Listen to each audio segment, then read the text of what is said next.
Hello Miners fans, and welcome back to Mulcahy Stadium in Anchorage, Alaska for what the Mat-Su Miners hope might be the last time in the summer of 2024. Charlie Fellows, Dylan Simmons bringing you the action of the doubleheader today between the Mat-Su Miners and the Anchorage Glacier Pilots in the final time, at least during the regular season, Dylan, that Mat-Su will be leaving Herman Brothers Field. Yeah, Mat-Su has been red hot as of late, an 8-game winning streak. That's the longest in the Alaska Baseball League this entire 2024 season. But the last team to hand them a loss is the team they'll be facing today, the Anchorage Glacier Pilots. Yep, and the Miners have not faced the Pilots during that 8-game win streak. We drove all the way down here last Tuesday, but had to turn around due to the rain. But that game is being made up in the first leg of this doubleheader. This game comes 2 days after, I should say, the last time the Miners took the field down in Chugiak. They had a few days off, so in case your memory is hazy of that 11-0 defeat the Miners handed the Chinooks the last time they were out, take a look at these highlights. Welcome back to Chugiak, Alaska for the final time. The Mat-Su Miners make the trip down 30 minutes down the Glen Highway to take on the Chugiak Eagle River Chinooks. Mat-Su has won 7 games in a row, and 3 of those wins have been against these very Chinooks. So this is definitely a favorable matchup for Mat-Su as they try to make it 8 in a row heading into their multi-day break. Certainly is for the Miners. That's a high bunting attempt, and it rolls fair. Kerr will try to beat it out, and that sails about 3 feet over the head of the first baseman, Jacob Hayes, and that will score a run just like that. The bunt, as rounding second, going for third now is Drake Kerr. He will slide in. The throw came into the third baseman, Jaffe, but Drake Kerr with a bunt triple as a result of a throwing error, and before the Chinooks record their first out, the speed of the 2 fastest men in the ABL manufactures a run for Mat-Su. Time if that ERA will suggest it did not go well. That's hit into left center field by McCausland. Going back on it, Hill, and he will make the catch on the run. Tagging and scoring without incident is Drake Kerr to give the Miners a 2-0 lead. But wow, that was just a couple feet away from being a 2-run blast. And the bottom of the order licking their chops at the chance to get that big hit. This is into shallow center field off the bat of Strohmeyer. It is going to score a run. Caught at the base of the wall by the left fielder Medeiros. Tagging is McCausland. He will score. Down to second and third. Both runners actually able to tag on that. That was really impressive. Dom Patrizzi got on his horse and went from first to second on a fly out to left, which is not normally an advisable decision, but the speed by the shortstop gets him there. Green has to be careful. Popped him up on the infield, and actually that will be into center field. Closing on and not making the catch is Jordan Jaffe. Wow, that just kept carrying. That fooled me. He was originally coming in on a trot, and I don't think he realized where the ball was. But both of them left it to Hill, and I think you're right. Maybe he just misjudged it out there in center field, couldn't get to it quick enough. Either way, a run scores for Mat-Su, and now runners in the corners with Vaughn up. Vaughn rips one into right center field. Going back on it are a couple outfielders, and that is down for a hit. Logan Vaughn has a double. This will score at least one. Stopping at third now is Ryan Richard. Play lately. Last night, there was an air show as that's crushed by Bisaccia. Back on it is Medeiros, and he'll make the catch at the base of the wall, but tagging and scoring is Ryan Richard. He will get there without a throw. 6-0 Mat-Su after 3. They are picking up right where they left off against Chugiak. Very productive outing so far. 1-0 pitch, high fly ball, deep to right field. This one is going to get off of the wall, and now Mat-Su with a chance to score. Here comes Patrizzi. He wants home plate. The throw is going to come in and will not be in time. Patrizzi scores. Kellen Strohmeyer with a 2-out RBI double. And the Miners take a 7-0 lead as a comet races across the sky in Chugiak. A .244 on-base percentage. 3-1, high fly ball, deep to left field, back towards the wall. It goes out of here. Riker Scow with a 2-run home run. Rev up the engine. The Miners with an 11-0 lead. Murphy late, got to give him credit. He is not going down easily. Miners, of course, with 12 hits, but still that is 12 total hits. Does not diminish at all the accomplishment that they have had today. Did not get that ABL single-season record in runs. They'll get the record in wins right here. Curveball and a strikeout for Nolan Murphy. And that will do it. Mat-Su has won their 8th consecutive game, this time in absolutely crushing fashion over the Chugiak ER Chinooks. They win 11-0, their 3rd run rule win of the season. This Mat-Su Miners team, folks, is for real. They are showing a championship pedigree.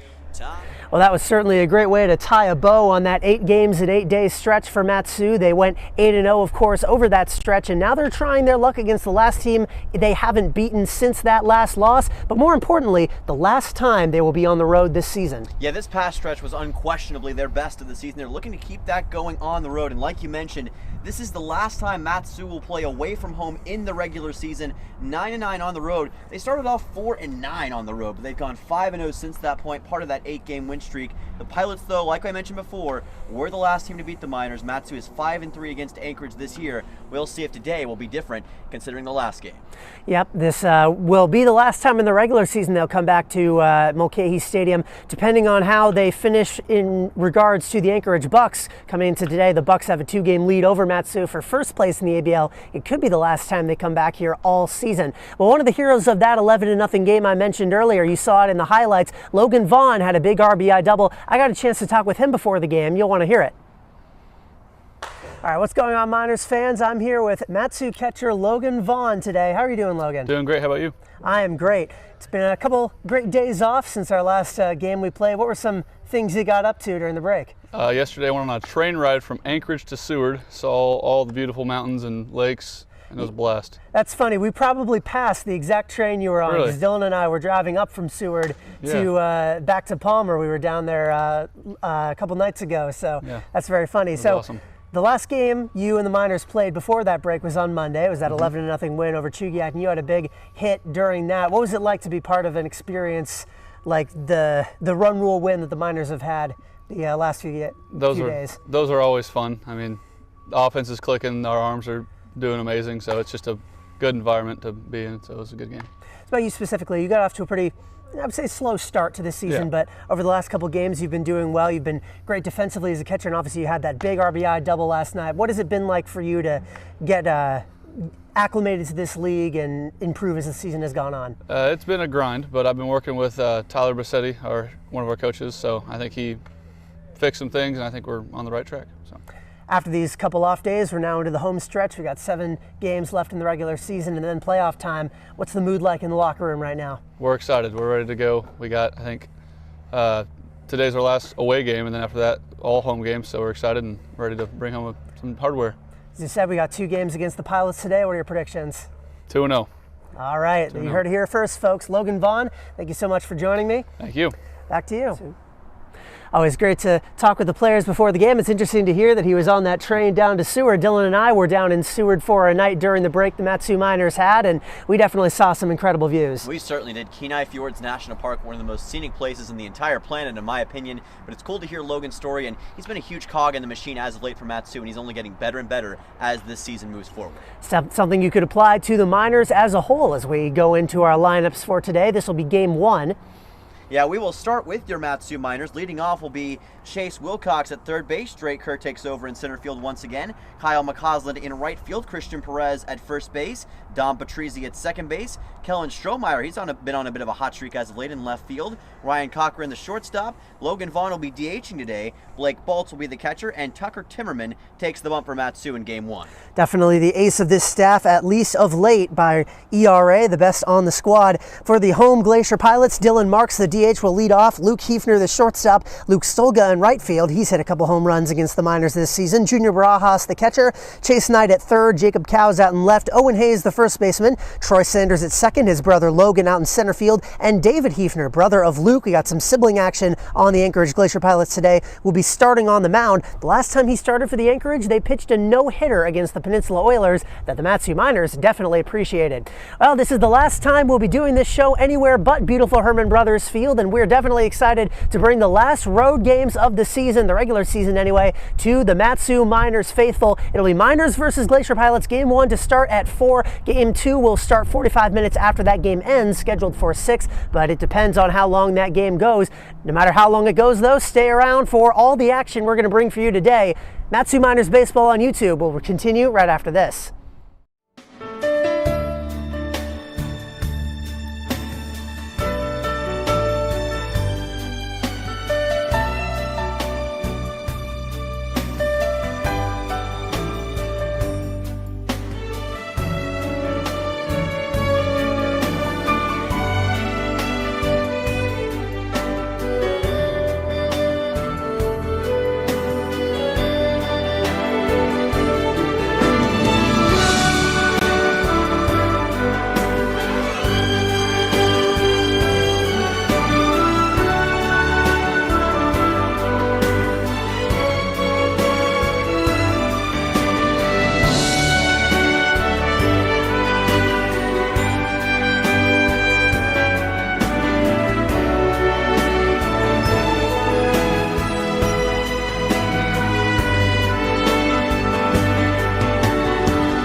Hello everyone, welcome back to Mulcahy Stadium in Anchorage, Alaska. Dylan Simmons and Charlie Fellows on the call with you as always, and we've got a heck of a doubleheader for you today as your Mat-Su Miners take on the Anchorage Glacier Pilots for the final time in the 2024 regular season. And Charlie, this is going to be a very interesting rematch. The last time that Mat-Su lost a game was against these Pilots. In fact, they lost 2 in a row in the stretch before that big 8-game win streak that we're just coming off of. Yeah, there was a 4-game losing streak that went into a weekend off, and then after that, they just completely caught fire, Dylan. Like you said, they've won 8 in a row. They're the hottest team in the ABL, and this will be an interesting test for them. They had the last couple days off. They might be a little bit rusty. The Pilots have gotten a little bit hot. They're riding a 2-game losing streak of their own, but they've taken some games off of the Bucks and Oilers lately. David Hefner on the mound right now contributed to a combined no-hitter the last time the Pilots and Oilers faced off, and this will be Mat-Su's last game outside of Herman Brothers Field during the regular season, as they hope to get one last win, or preferably 2 last wins today in this doubleheader in the column against the team that ended their title hopes last year. Well, before their 2 straight losses over the last 2 days, the Pilots had won 5 of 6 games dating back to July 6th. We'll see if they can recapture that fire against your Mat-Su Miners. Meanwhile, like we mentioned before, Mat-Su has been on an absolute tear as of late. 8 straight wins. That's the longest win streak in the ABL this season. But a lot of those wins have admittedly been close. In fact, 6 of them were by just 1 run. However, their last win against Shugiak was 11-2-0. All right, Miners versus Pilots, game number 1 today as Chase Wilcox comes to the plate, and we will see Dylan Hefner on the mound. Yep, Dylan Hefner, brother of Luke, who is in the lineup for the Pilots. You'll see him in the bottom of this first inning. He has got, on the season coming into today, 24 2/3 innings pitched, a 4.38 ERA, a 1-2 record, has allowed 13 hits, 12 earned runs, and 18 strikeouts so far this season. So good, not great. He had his best outing of the season last time out as part of that combined no-hitter, 1-0 win over the Oilers. One of the high points of the Pilots season, a season that has been pretty tough for the defending ABL champs, but he has been an occasional bright spot. First 2 pitches foul back by Wilcox. Here's a high breaking ball to the outside by David Hefner. Count goes to 1-2. Hefner out of Dallas Baptist University, of course, from Conference USA, my home conference. Always glad to see the talent shining. We'll see if Chase Wilcox has anything, though, to say about this conundrum as that pitch comes in low for ball 2. Count goes to 2-2. Wilcox on the Miners side, of course, talking about bright spots. He has been the engine of this league best winning streak, 330 on the season for Wilcox, which is nearly 70 points above anybody else on the Miners in terms of batting average. He's got 29 hits and 88 tries, 6 doubles, a triple, still looking for his first home run, 18 runs batted in, just 2 back of Dom Patrizi for the ABL lead. He's going to eclipse him at this rate any day now, slugging .420. I could continue to read it off. He has just been stellar. And here is a high ball to third, throw on to first, and that one will make it in time for a 5-3 putout, 1 away. That was one of those where, as you saw the ball coming into first, you're like, okay, he's going to be out. But then when you see the tag, it looked really, really close, and I thought for a second that umpire was thinking about it. But he ended up giving the call to the fielders, which I believe was the correct call, very close. Wilcox doing everything he can to squeeze out any last hit. That's something we've seen time and time again. The man with the best on-base percentage in the ABL, not going to reach base this time. Drake Kerr to the plate, watches this one skip in to the catcher, Junior Barajas. Count goes to 1-0. Kerr has been overshadowed by Wilcox of late, but he's still had an exceptional year. He will pop this one up foul. Count goes to 1-1. The man out of Texas A&M Corpus Christi just gained a new teammate on the Pilots side, Evan Chadwick, who will be starting at catcher in Game 2 of this doubleheader. Kerr at 263, as I said, 12 runs batted in, 30 hits. Kerr showing bunt for a second, lets the fastball come in, and that brings the count to 1-2. And he does that better than anybody in the ABL. Not take strikes, but lay down bunts. That he does. He's got 30 total hits on the season. That's 3rd in the Alaska Baseball League. 12 RBIs. He has drawn 10 walks as well. This will be a foul ball. Count will stay at 1-2. Drake Kerr also the 263 batting average, a 359 on base percentage, That is 3rd on the Mat-Su Miners. Facing a 1-2 here with 1 out. Pitch from Hefner. This is going to be a liner that gets down into left field for a base hit. Drake Kerr's got a single, and Matsu has a runner aboard with one out here in the top of the first. Nice piece of hitting there, right to the left side in between the two fielders. Nothing anybody could have done about that. That's what Drake Kerr does, just gets hits. He has a couple triples on the season. Doesn't have many truly flashy plays, but he knows how to squeeze flash out of what would otherwise be a pretty normal play. We saw last game in the first inning, he laid down a bunt that ended up turning into an RBI triple. Nobody but Drake Kerr can make that happen. Drake Kerr is certainly a player who knows how to get the job done. This pitch low and to the outside. Count goes to 1-0. Speaking of getting the job done, Kyle McCausland to the plate. He knows how to take advantage of situations as well. 26 hits on the season, 14 RBIs as they throw back to first. Kyle McCausland also with 8 extra base hits. That's the most on the team. 116 at-bats as well. That also leads the minors. 1-0 pitch. It's a fastball that's lifted foul. Count goes to 1-1. That extra base hit title is under threat, though. With one more from Wilcox, he will tie that mark. He's got 7, and Don Patrizzi's got 6. That just shows how hot that Chase Wilcox has been as of late, and Don Patrizzi's had a pretty good stretch in his own right. Another pitch low. It bounces off Barajas. Here's the throw to second. Kerr's going to make it in time as it took the second baseman Sanders away from second base, giving him no opportunity to tag out Kerr. Of course, Kerr made the most of that, and he deserves a lot of credit, but I'm also going to give a little bit of credit to that defense by the Pilots. Of course, letting that ball get by you, that pass ball by Junior Barajas, not great, but he was able to track it down and had a throw that very nearly got him. I was very impressed by that. 2-1 fastball is just outside for ball 3. Miners enter today's game with a 20-13 record on the season, 8 straight wins, and 5 straight on the road where they struggled immensely at portions throughout this season. They have turned it up to a new level. This is popped up into center. Racing for it is Logan Sanders. Won't be hard. He'll make the catch. 2 away. And as he said, they've won 8 in a row, and of course all those wins very important in their own right, but these 2 wins today would be one of the most important, or I should say 2 of the most important that they've had during this entire streak for reasons that we will get into in a few minutes, or in a few half innings. These are the only 2 games in action in the ABL today. Yep, everybody else is off, just the Miners and Glacier Pilots. So no scoreboard watching. Poppy to the plate, fires in an opposite field fly ball to left field, and this will be caught by Jacob Cowes to retire this side. Matsu held scoreless. Drake Kerr gets a single and then gets into scoring position, but that's it. Score still 0-0 after the top half of the first. We'll be right back to Mulcahy after the break. You're watching Matsu Miners Baseball on YouTube.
Welcome back to Mulcahy Stadium. Dylan Simmons, Charlie Fellows in the bottom half of the first inning. This is Matsu Miners Baseball on YouTube. So far 0-0. Matsu held scoreless in the top frame of the first. And on the mound for Matsu today, Tucker Timmerman, one of the best pitchers in the entire league right now. Yeah, a lot of folks have been called an ace of this Matsu Miners pitching staff so far this season, and that's really just a testament to how incredible this team has been on the pitching side of the ball. Jack Hostetler, Ryan Peterson have both earned that title, but I think of all of the starters this season, Tucker Timmerman has been the most consistently effective. 0.39 his record on the season in 23 innings, which does not qualify him for the ERA title, but if it did, he would be first by a mile. He's allowed 20 hits, just 1 earned run, 6 walks, 23 strikeouts, and 4 extra base hits across those 23 innings pitched. Aside from the closer, Drew Kennan, who has not allowed an earned run yet this season, he has the best ERA on the team, and that's a starter. You expect your relievers relievers to have the best ERAs,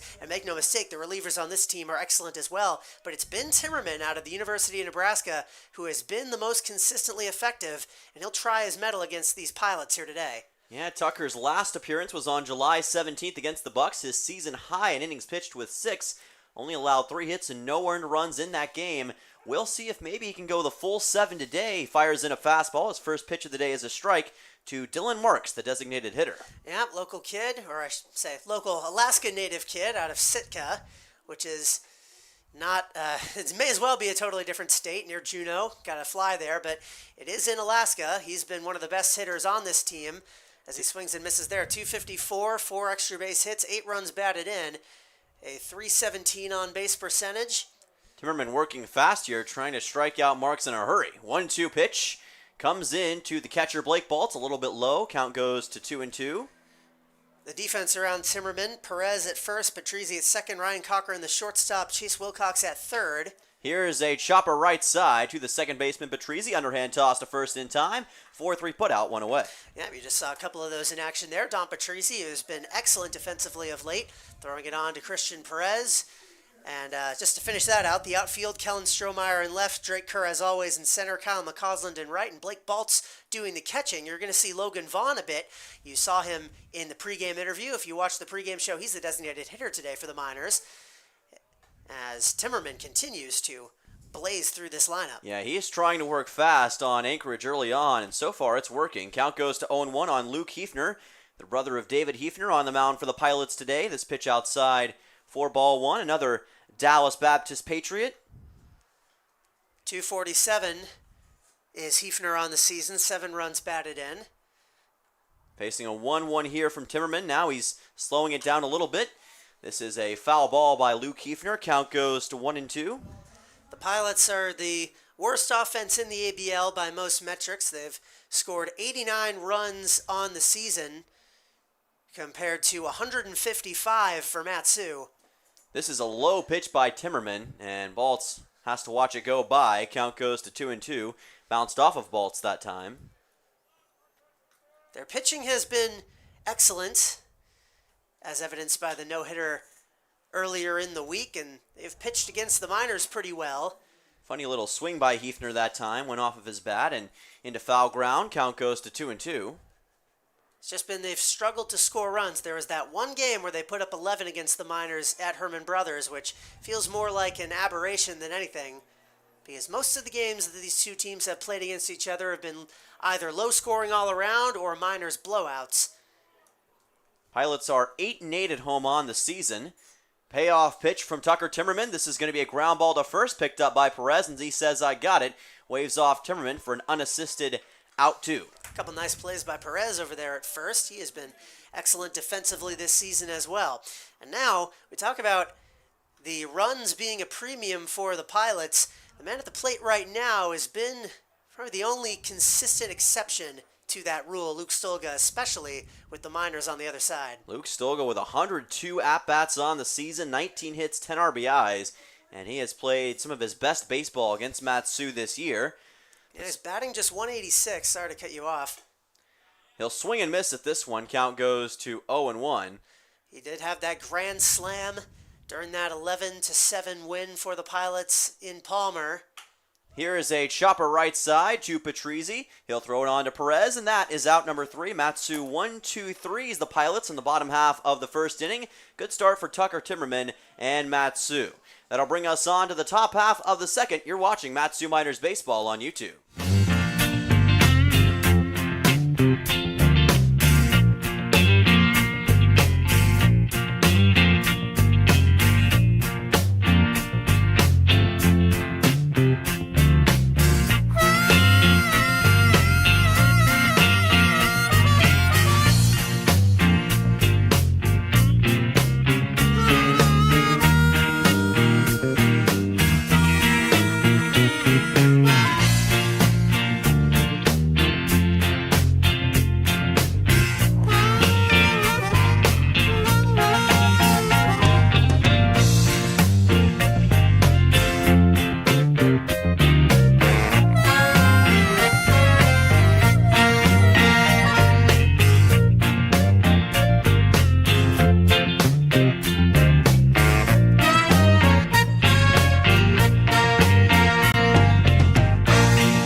Welcome back to the crossroads of the world, Anchorage, Alaska. Dylan Simmons, Charlie Fellows on the call with you on Matsu Miners Baseball on YouTube.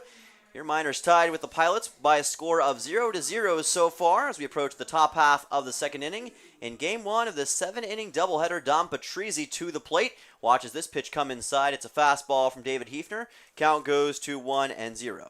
It's good to be back. It's good to hear you say that. We've had a couple times this season where we've had multiple days off in a row because of rain, but the last couple days, Tuesday and Wednesday, have been the only scheduled multi-day off in a row stretch for the Miners, and can say we certainly capitalized on that, and I know a lot of the other players on the team did as well. 1-1 pitch. That is low for ball two. Yeah, some of them went out to a lake, I believe, nearby yesterday and had a fun day at the lake using the jet skis and other such lake fun items. This is going to be a ball that is chopped. Count goes to 2-2. Yeah, we heard many stories of that nature. Of course, if you listen to the pregame interview, you know that Logan Vaughn, the catcher, today's designated hitter, rode the train down from Anchorage to Seward, which is a beautiful track, goes right along the body of water whose name is escaping me. Little sound that comes off of the Cook Inlet of the Prince William Sound. That's it. That is ball four. Dom Patrizzi doing what he does best. He's very good when it comes to drawing walks. That's his 16th of the season, which ties a team lead. On to first base he goes, and that's one on board for Matsu. Leadoff walk, exactly what the Miners need, especially with Strohmeyer here. As you said in the pregame show, he's been hot of late, had an RBI double last time out against the Chinooks when just about everybody was driving in runs. Kellen's one of those players that has just made tremendous advancements. Here's a bunt laid down. Hefner throws on to first, and that will be out number one, but the bunt does its job and advances Patrizzi on to second. And that's just something this team practices over and over again. You can see just how well refined that bunt is. They know exactly where to lay him. That one wasn't perfect, but it took enough bounces to where Hefner got it in his glove and he didn't have time to throw on. Patrizzi's speed going from first to second definitely helping that as well. Matsu now with their second runner in scoring position. Drake Kerr reached second base in the first inning. Ryan Cochran to the plate as the Sun makes an appearance. Count goes to 0-1. Yes, it's on and off again clouds today, and enjoy the sun while you have it, because tomorrow you definitely will not be seeing it. There's a chance you might not be seeing anything on this YouTube channel tomorrow if the forecast holds. It's supposed to be rainy all around the Anchorage area, including in Palmer, but we've got our fingers crossed. Yeah, we are holding out that maybe the rain will come again another day. That is in the zone. Count goes to 1-2. Bit of an off-speed pitch that time by Hefner. To Ryan Cochran, the shortstop, once again on with his Lehigh teammate in scoring position. Seems like that always happens. At bat number 38 of the season. And that pitch is low and outside. That's going to bring the count to 2-2. He was the latest addition to the team, but I mean, he joined, about a third of the way through the season down in Kenai. It really has not been the vast majority of the season. The team has looked the same. And he's been really a seamless fit ever since he started in just about every game, usually playing in that shortstop role. Yeah, especially defensively. He really completed the defensive identity for the Miners infield. Payoff pitch, swing and a miss. That will be strikeout number one of the day for David Hefner as he retires Cochran swinging, out two here in the top of the second. That will bring on Logan Vaughn, the man that you interviewed in the pregame show. Yep, great to talk to him.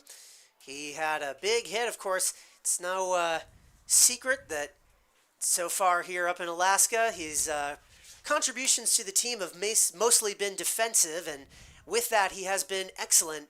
One of the trio of great defensive catchers with Brandon Durand and Blake Baltz, the other two that the Matsu Miners employ. With the bat, he had just 2 hits on the season, both singles coming into that day. Did have 4 runs batted in. He's excellent at drawing walks, but he had a great RBI double off of the Chinooks starting pitcher in that game that delighted the Miners dugout. Drove in run number 6, I believe, in that game. And now he's the designated hitter. So clearly what Ty LeBrun, head coach for the Miners, saw from Vaughn in that game, he thinks he can replicate. Chops that one foul. Count goes to 1-2. Working as the DH today, and that's not a spot he's usually in. He's mostly used as that catcher, but today working as the DH. And we'll see what he can contribute from that role. 1-2 pitch from Hefner is high for ball 2. Talked about his walking ability, Vaughn. He has drawn 9 of them so far this season, which is how he has 3 runs batted in on the year compared to just 3 hits. Former Oklahoma Large East All-State Team recipient in high school. He's been great ever since he first picked up a bat.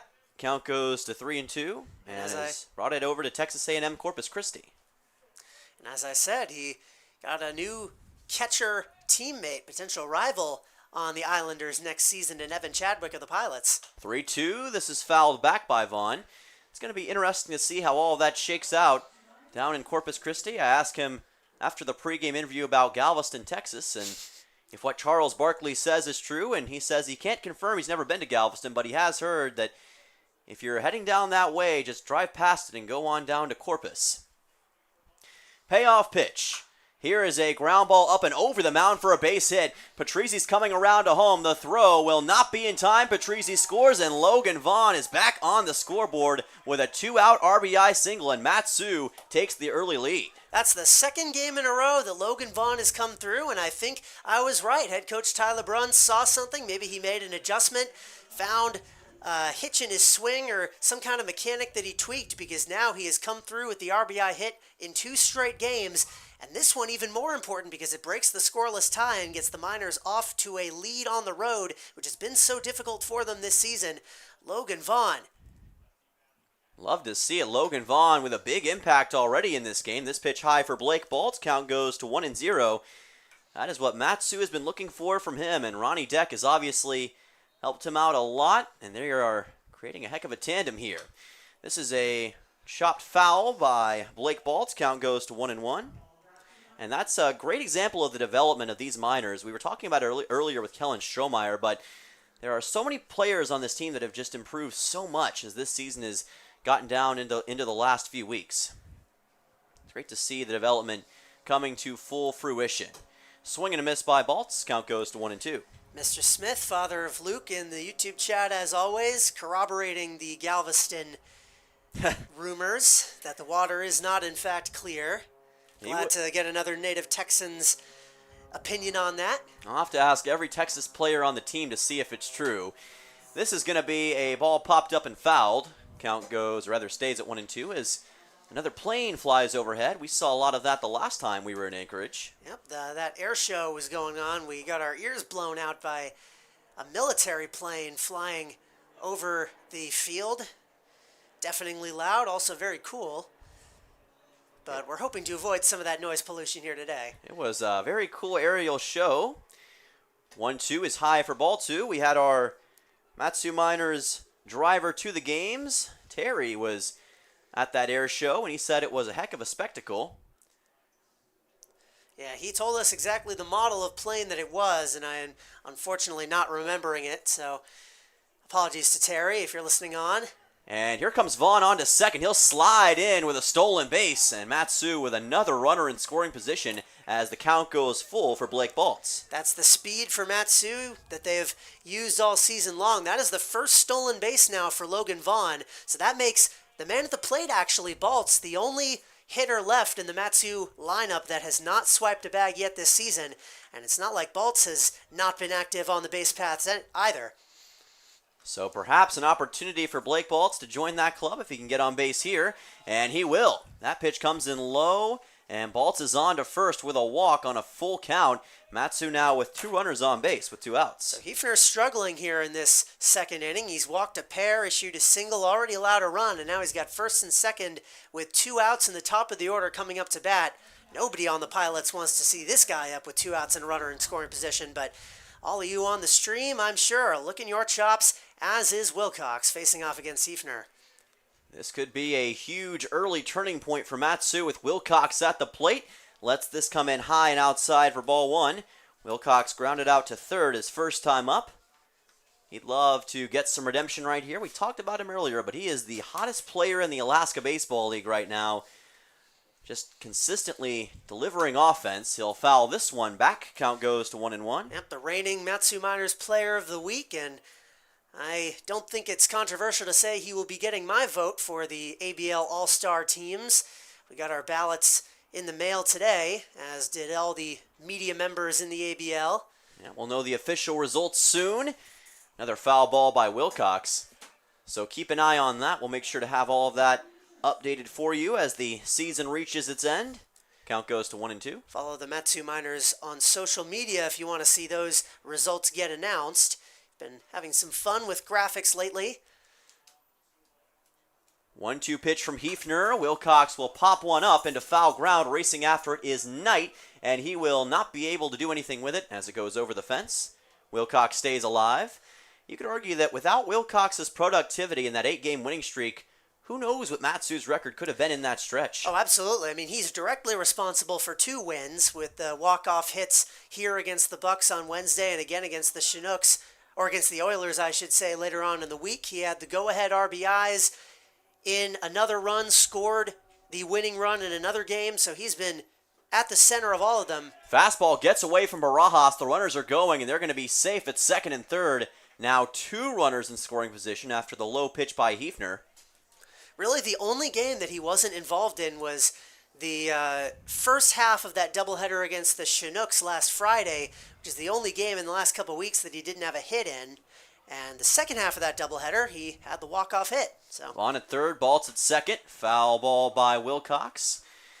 It was one of the most incredible weeks, maybe the best week we've seen in the Alaska Baseball League. He had over 10 hits, I believe 6 RBIs. It was just something special. And now he'll try to convert that into another awesome performance today. And just fouled that one. That was very, very close, but he caught just a little bit of the baseball to keep the at-bat alive. he started this game by grounding out to third. The throw beat him out by about half a step. Can avenge that here and drive in a couple more runs as the runners will be going on contact. Yeah, it had no business being as close as it was, but Wilcox's speed makes a huge difference. That pitch is low. It gets away from Barajas, and a run's going to score. Logan Vaughn comes home, and Matsu takes a 2-0 lead on another low pitch by David Hefner. Yeah, we saw against the Chinooks in that doubleheader a lot of runs being scored on the part of Matsu on pass balls, I should say. This time it was a wild pitch, Hefner missing his spot, and it got past the catcher Barajas to bring Logan Vaughn home, with Blake Baltz getting a bump to third base. So potentially now Wilcox could just watch another run come in. And that's ball 4. Wilcox is on to first base with yet another walk. That's the third issued by Hefner in this frame. And Matsu with runners in the corners. They are certainly imposing their will, but part of that is Anchorage's own fault. Yeah, that pitch was inches away from getting away from Barajas as well. So it'll be runners on the corners, like you said. 3 walks in this inning, plus a Logan Vaughn single. Drake Kerr, you could see maybe a squeeze bunt here. We'll see what he wants to do with 2 outs. Looks like for now he's not going to resort to the bunt. Count goes to 0-1. Yeah, with 2 outs you would think a bunt would be crazy, but this is Drake Kerr, remember.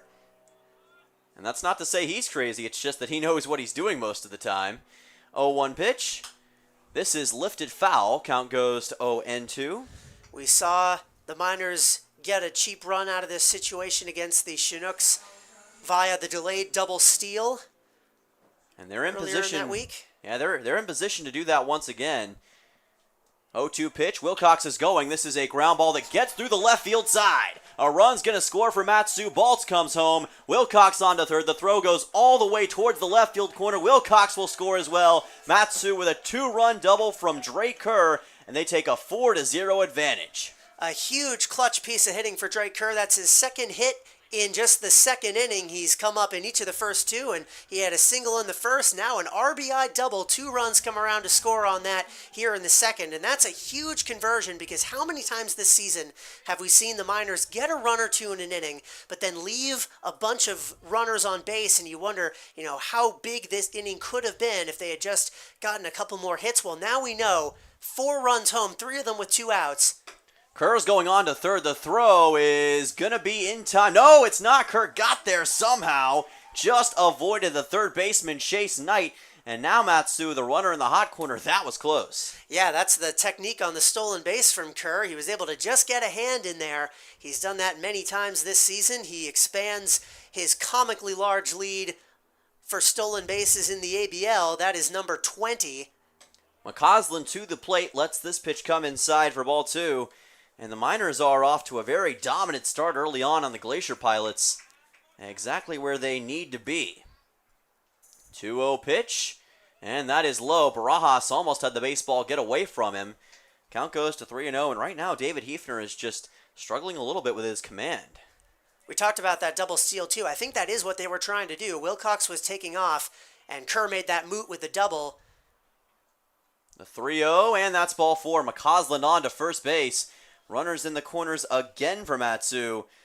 And things are just getting worse for the Glacier Pilots. We'll see if there's any pitching changes made soon enough. There is some activity in the Glacier Pilots bullpen. And we're going to see a quick meeting on the mound between Hefner and his shortstop. Yeah, clearly Hefner is a little struggling. This is actually his brother. His brother, Luke yes. Stolga, or Luke Hefner, I should say, the shortstop, coming to give some sibling advice. We'd love to see that. That might be exactly what David needs, because he has issued 4 walks in this inning and 3 runs. Christian Perez to the plate, watches this one come in for a strike. Count goes to 0-1 for the first baseman, who flew out to left his first time up. And he's the 9th Miner to bat here in the second.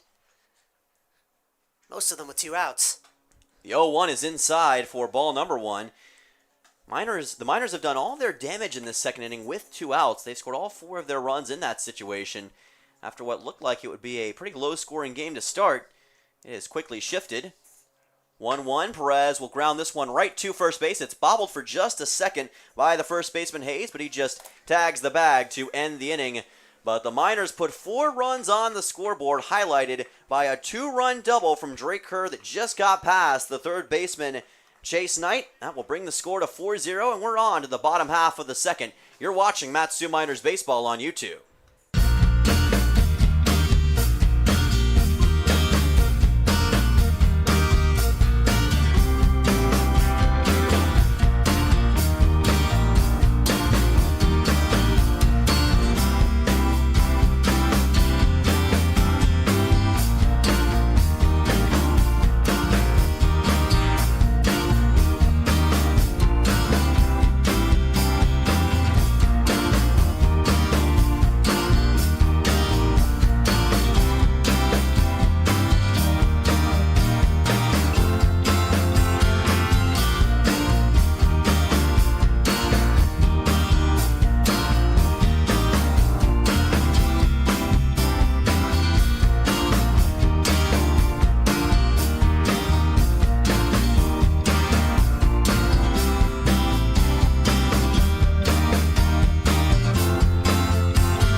Welcome back to Anchorage, Alaska. Dylan Simmons, Charlie Fellows on the call on a cloudy Thursday evening in the last frontier. Your Matsu Miners up 4-0 on the Anchorage Glacier Pilots. 4 runs scored in the top half of the second, including a 2-run double from Drake Kerr.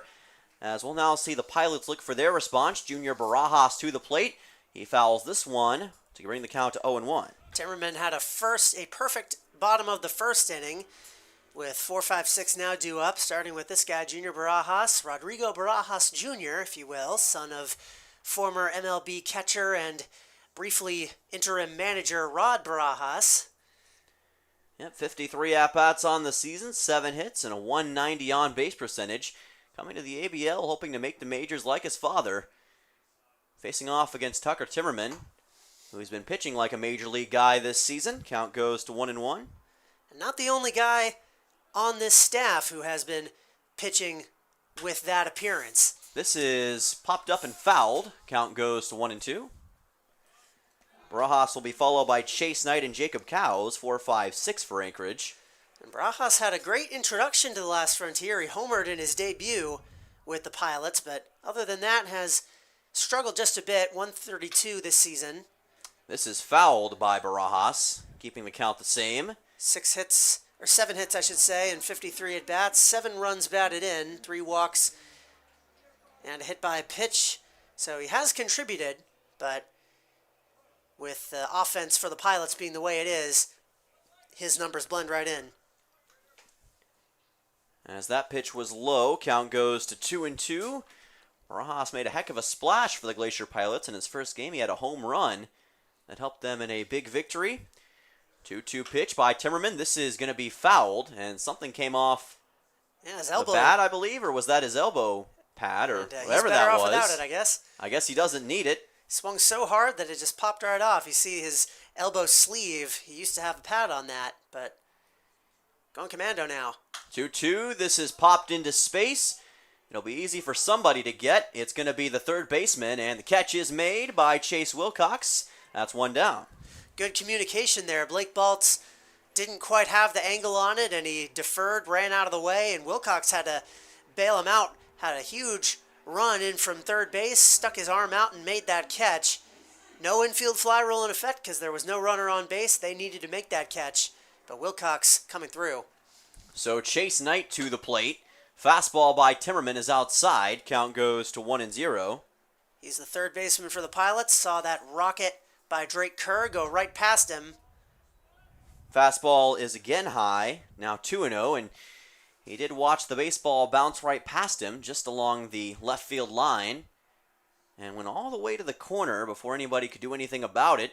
That is inside for a hit by pitch. Caught him on the right leg, it appeared, and that is a man on first for the Glacier Pilots, their first guy on base today. So the perfection bid is over after an inning and a third. Hit by pitch issued to Chase Knight. Tucker Timmerman has to pitch out of the stretch for the first time today, but if we know him, he's going to continue pitching with a very quick tempo. That's definitely the groove he likes to find himself in. Yeah, one of those guys that doesn't let mistakes cloud his judgment or his ability on the baseball field. Cowles comes to the plate, 57 at-bats and 14 hits on the season. This is a high chopper. It goes over the head of Tucker Timmerman. Here's a throw on to first that will just make it in time for a 4-3 putout. Great awareness by Dom Patrizzi to get the second man down. Yeah, Patrizzi got fooled by that. We did too. We thought that Timmerman, or I did at least, thought that Timmerman might be able to get that in his glove. He jumped up, but it went over his head, so Patrizzi had to come in and make the play, and he's been excellent with the leather all season long, especially lately. He certainly did a great job of locating that baseball and was able to get it on to first, as we will now see Owen Hayes come to the plate. In a 2-out scenario, this is going to be a ball popped up into right, racing after it McCausland, and he's got it for out 3. And again, the Pilots are held scoreless by Tucker Timmerman and the Mat-Su defense. Score still 4-0, Miners on top. Charlie will take you through the middle 3 innings, and we'll be right back. You're watching Mat-Su Miners Baseball on YouTube.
Welcome back to the crossroads of the world, Anchorage, Alaska, for what the Mat-Su Miners hope will be the last time in this summer of 2024. Your Miners taking on the Anchorage Glacier Pilots here at Mulcahy, and currently up 4-0 in that quest for wins number 9 and 10 in a row. Charlie Fellows, Dylan Simmons on the call with you as always.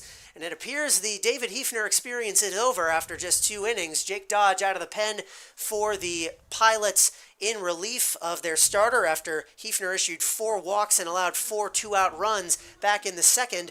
So Jake Dodge, Dylan, what should we know? Yeah, Jake Dodge coming to the mound for the Pilots, and not the first time that he's matched up against Matsu this season. He's had some pretty solid stats on the year so far, but against the minors he has had his better days. This is going to be a very interesting matchup and a potential opportunity for Matsu to blow this game more wide open, but we'll see as Patrizzi comes to the plate. Yep, Dodge a 9.95 ERA in 6 1/3 innings, so one of the lesser used relievers for the Pilots, as that's ripped right at the third baseman by Patrizzi. Throwing on and getting the out there was Knight to Hayes for 1 away. I believe Dodge is mostly used as a position player by this team, and indeed he is. He's batting .276 on the year, did not start this game. .276 with the bat, 9 runs batted in, does have a home run, so one of the better hitters for the Pilots. Now taking his talents to the bump, where this is the 5th appearance he's made out of the pen for the Anchorage Glacier Pilots. Leaves one outside to Kellen Strohmeyer to start his plate appearance, and working quickly now is the lefty, 2-0. He did pitch against the Miners back on June 25th, had an inning and a third, gave up 3 hits and 1 earned run in a 3-2 victory that the Pilots had at Herman Brothers Field. A .524 batting average against in his 6 1/3 innings, so definitely a chance for the Miners to pad on their score total a bit. Here's a 3-0 coming to Strohmeyer, who had a sac bunt in the last inning, and now he'll take a 4-pitch walk. 1 on, 1 out for Matsu in the third. Yeah, and the problems just continue to be the same for the Pilots early on. It's really been the walks. That's now 5 in this game, and that pitch well outside. You saw Dodge trying to get the breaking ball, but Strohmeyer was not fooled. A 4-pitch walk with 1 out, and the Miners are maybe getting back into that rhythm again. Ryan Cochran struck out in the second, and he'll hit one into right center field. That's going to drop into the glove. Wow, jumping up and making the catch there was the right fielder, Luke Stolga. I thought that might be a shot into the gap for extra bases potentially, but Stolga jumps up and gets that in his glove for a big out number 2 for the Pilots, robbing Cochran of a potential double. It'll be 2 away. Yeah, Stolga able to leap up and make the catch that time. That's about as close as you'll see to a potential hit, though. Great effort by Ryan Cochran, just couldn't get it down. So he's 0 for 2, and now Logan Vaughn, who was the start of that 2-out rally an inning ago with a single that drove in Dom Patrizzi. He himself would later come in to score on a wild pitch, scoring the second of 4 runs that would cross the plate for Matsu in that inning, taking a ball from Jake Dodge. Trying for his first multi-hit game of the season. He has doubled his hit total on the year over the last couple games. Yeah, the adjustments have worked. The philosophy has stayed the same for him, though. It's all about making key plays at key moments. He's just doing it more often now, and it's almost like he's found something about the game that he just didn't see before, and whatever he and Ronnie Deck have been doing to better himself as a hitter, it has certainly been working, and you can tell that the hard work is starting to pay off. Yeah, he said in the interview with me before the game, it has been a process to adjust to the league, the environment here, but he feels like he's right on the cusp of getting to the form that he saw at Texas A&M Corpus Christi this past collegiate season, where he was a very good hitter. Yeah, with Corpus Christi, he had a very solid season. He had a .238 average and 27 RBIs, 35 hits. The 2-2, he'll pop that one up off to the right side, but it'll drift foul. There's no questioning that the talent was there. It was all a matter of just bringing it out and getting him adjusted to this league. And we've said it before, it is a pitcher's league, so sometimes your stats can be skewed just a little bit. But everybody knew that Logan had the talent. It was just a matter of time before we saw it, and here it is. Outside, Vaughn could potentially draw walk number 10 on the year after seeing Kellen Strohmeyer reach on a base on balls a couple batters ago. With Blake Baltz on deck, noted rally extender, ripped that one foul off to the left side. That one went off the roof of the dugout over there, the clubhouse, I should say, and I think that broke something on the roof there. Some kind of fixture. It was a rocket. Yeah, that's how fast that baseball was rolling down that way.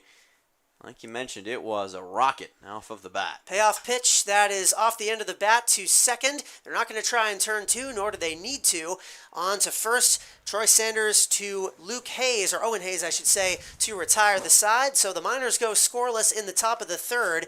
Logan Vaughn ending the inning, and we're not going to kick it to a break. Instead, we're going to look at the standings across the Alaska Baseball League, which have changed considerably since the last time we were in the booth today. Dylan, what do we need to know? Well, the Anchorage Bucks are obviously on top of the 21-10 record. They've won 2 games in a row to put a bit more of a gap between themselves and the Miners, who are still in second at 20-13 overall. And you see the Oilers down there in third. They've also won 2 games in a row.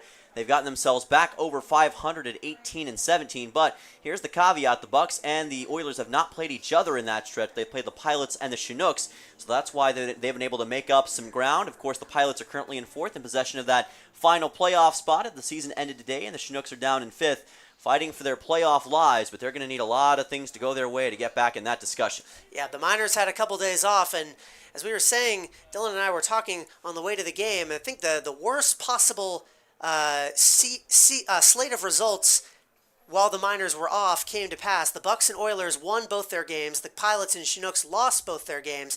So as you said, that lead that had been down to 1 between the Bucks and the Miners has now opened up to 2. So Matsu really needs these games. They at least need to split if they want to avoid losing any ground to the Bucks. This is the only game in action today in the ABL. Miners have 3 games remaining against the Anchorage Bucks, all at home, none against the Oilers. And the Bucks themselves do play the Chinooks a number of times throughout the ending part of the season, but they're all on the road. The Bucks do not have another game scheduled at Mulcahy Stadium during this regular season, so this will be a great chance for Matsu to close that gap and give us a thrilling title fight, at least regular season title fight, as the regular season draws to a conclusion. We're back to the action here. Bottom 3 at Mulcahy Stadium. Miners 4, Pilots 0.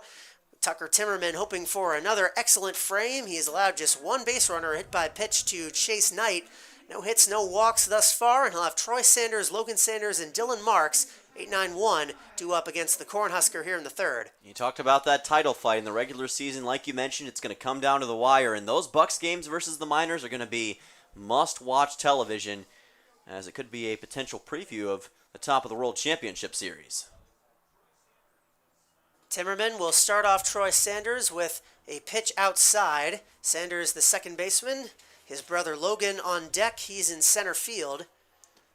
Troy Sanders out of Tucson, Arizona, a Grand Canyon University player.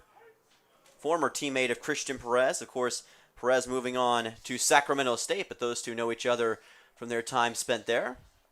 The 1-1 from Timmerman, working fast as is his custom, swing and a miss on an inside pitch. 1-2. Timmerman looking for his first K on the day. Troy's favorite baseball team, though, the Baltimore Orioles. Strike 3. Sorry to interrupt you there, but that is indeed strikeout number 1. Troy Sanders goes down to start the third.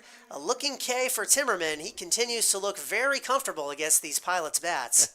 All good, partner. If there's one thing that Tucker Timmerman has taught us, he has no time for any fact checks. He is just into getting strikeouts, and that's exactly what he delivered right there, keeping the tempo going.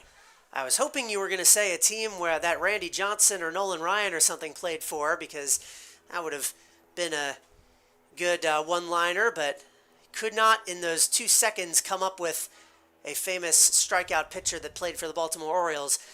Quick 0-2 count here on the other Sanders brother. Timmerman going for 2 straight Ks, and he will get it. Down on 3 straight looking strikes. Logan Sanders blown away by Tucker Timmerman. He's got 2 straight strikeouts here in the third. Oh, goodness, talk about making up for lost time. Tucker didn't have a strikeout in this entire game, and now he gets 2 in a row, both of them looking on both Sanders brothers. So that's a heck of a stretch for the man out of Nebraska. We'll see what he can do now with Dylan Marks in this top of the Pilots lineup.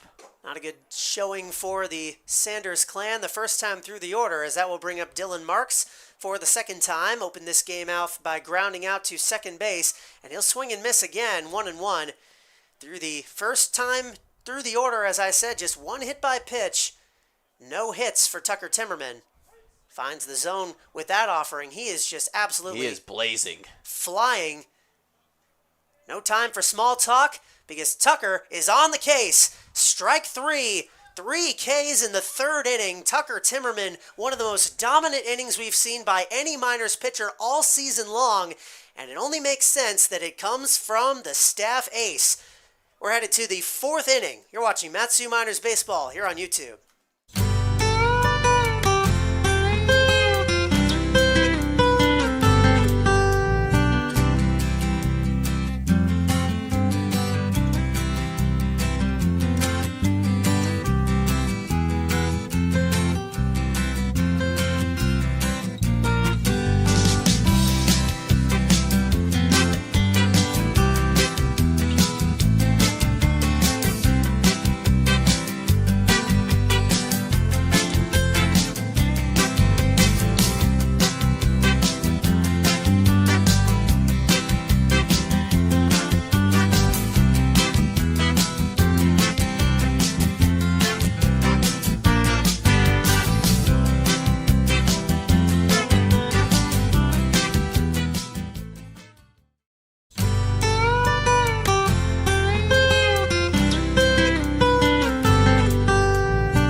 On to the 4th inning of work here at Mulcahy Stadium. The Miners side of things. Tucker Timmerman absolutely cutting through the Anchorage Glacier Pilots bats like a cornhusker would with his corn. And on the other side, the Miners bats having their way with the duo of David Hefner and Jake Dodge. It'll be Blake Baltz, Chase Wilcox, and Drake Kerr in the 4th inning. Miners up 4-0 in the first leg of this doubleheader. Yeah, it's been a dominant performance for the Miners so far, and Blake Baltz is going to add to that. That's a rocket into right center field by Baltz. It will drop down in front of the right fielder, Luke Stolga, so Baltz will have to settle for a single, but a leadoff knock for the rally extender. A base runner to start things off here in the 4th. I was just going to say he forced a walk his first time up and wasted no time getting a single on the first pitch from Jake Dodge here in the top half of the 4th inning. What a beautiful liner into right field, and there was nothing that Stolga or Sanders could do about it. So here's Chase Wilcox up for the 3rd time. Check swing there. He walked in the 2nd, grounded out in the 1st. You know, Blake Baltz always seems like he's right at the center of those rallies. He might start them, he might continue them, he might even finish them off. I really feel like we need to have some kind of nickname for him. He's got some infectious energy. How about the Energizer? The Energizer, but we already have the generator. That's into center field. It will drop into the glove of Logan Sanders. Chase Wilcox, a solid piece of hitting, but does not get on board because of it. He is hitless so far in the early goings today, 1 away. That is true. We do have the generator, but generating hits and energizing the team could be seen as 2 different things. I suppose. If you look at it from a certain glass half empty, glass full perspective. We'll have to workshop that. First pitch into Drake Kerr. Did he held up? Yes, he did. 1-0. Drake's had a heck of a day so far. Yes, a single, a double. With Blake Baltz on first, he is looking to continue his hot streak. This is the first time he's seen Jake Dodge. And that 2 RBI double is last time up all the way to the left field corner. Runner goes, and that's hit well out to left field. Going back on it, and that's going to fall into the gap right up against the wall. Kerr going for second. He's going to try for a triple, and he is going to think better of it. I think Drake Kerr had the cycle on his mind there when he was trying to leg out a 3-base hit, but he stopped about halfway through and retreated back home. No matter, though, another RBI double for Drake Kerr. He is just exploded here at Mulcahy Stadium, batted in now 3 runs and has the Miners up 5-0. My goodness, 3 runs batted in for Drake Kerr, 3 for 3 so far today, and he was looking at 3/4 of a cycle right there. What a shot into left center field, all the way back towards the wall. That's probably the deepest hit he's delivered this season. Drake Kerr showing some fire. Kyle McCausland taking low, and that was the 5th hit of the day for the Miners to go along with 5 runs. They've also benefited from 5 walks issued to them by the duo of Hefner and Dodge. Now Kerr is at second base, itching to advance, with McCausland itching to let him. Although we know Kerr can manufacture steals out of nothing whenever he so pleases. By the way, if Matsu were to win this game, this first 7-inning game, they would clinch the season series over the Pilots because they would now be 6-3 over Anchorage in 9 games. The 2-0, hit back foul. That would be the third season series they've clinched this season. If they are able to do it, they have locked up a 6-4 advantage over the Oilers and a 6-3 advantage over the Chinooks. Or actually, is it 5-2 against those two teams? That's a mile-high pop-up by McCausland on the infield, called for by the catcher. Barajas making the grab for out number 2. To answer your question, it is 6-2 against the Chinooks. That's what I thought. Okay, so they've clinched that series. The only one that is still up for grabs, of course, is by far the most important. The season series against the Anchorage Bucks, which the Miners currently trail 3-4, with 3 home games for Matsu coming up. Now we have Christian Perez, who is 0 for 2, ended that second inning with a ground out. He was the 9th man to bat in that frame, looking for his first hit today. And now Dodge will step off the mound to look Kerr back to second. You see Kerr trying to maybe force him into a mistake. We've seen how important box can be in the past. Now he thought about going. That's hit to the opposite field foul by Perez. Yes, indeed, we have.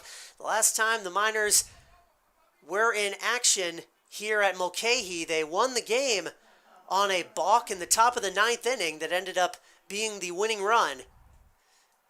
That was against the Bucks. It was one of the strangest things we've ever seen, but Matsu will definitely take it, and it's an example of just how many ways they have found to win baseball games in this 8-game winning streak by any means necessary. And it wasn't just an unforced balk. I want to point that out. The delayed double steal confused the pitcher for the Bucks, and he forgot that he's not allowed to step off the mound during a situation like that. He did so, immediately realized what he'd done, but it was too late. That pitch is low, 1-2 to Perez. The runner who had been at third was allowed to advance, and that ended up being the deciding run in that game. Just all manner of crazy margins of victory for the Miners. That is in for strike 3, so the first K of the day for Jake Dodge, 2nd overall. Christian Perez goes down on strikes. And we will get to the bottom of the 4th inning, halfway home in this first half of the doubleheader here at Mulcahy Stadium. Miners 5 now, Anchorage Glacier Pilots 0. You're watching Matsu Miners Baseball on YouTube. Don't go anywhere.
We're on to the bottom of the 4th here between the Glacier Pilots and your Matsu Miners. Matsu up 5-0, trying to get their 4th straight road win to get themselves above 500 on the season after starting off just 4-9 in that category of games away from Herman Brothers Field.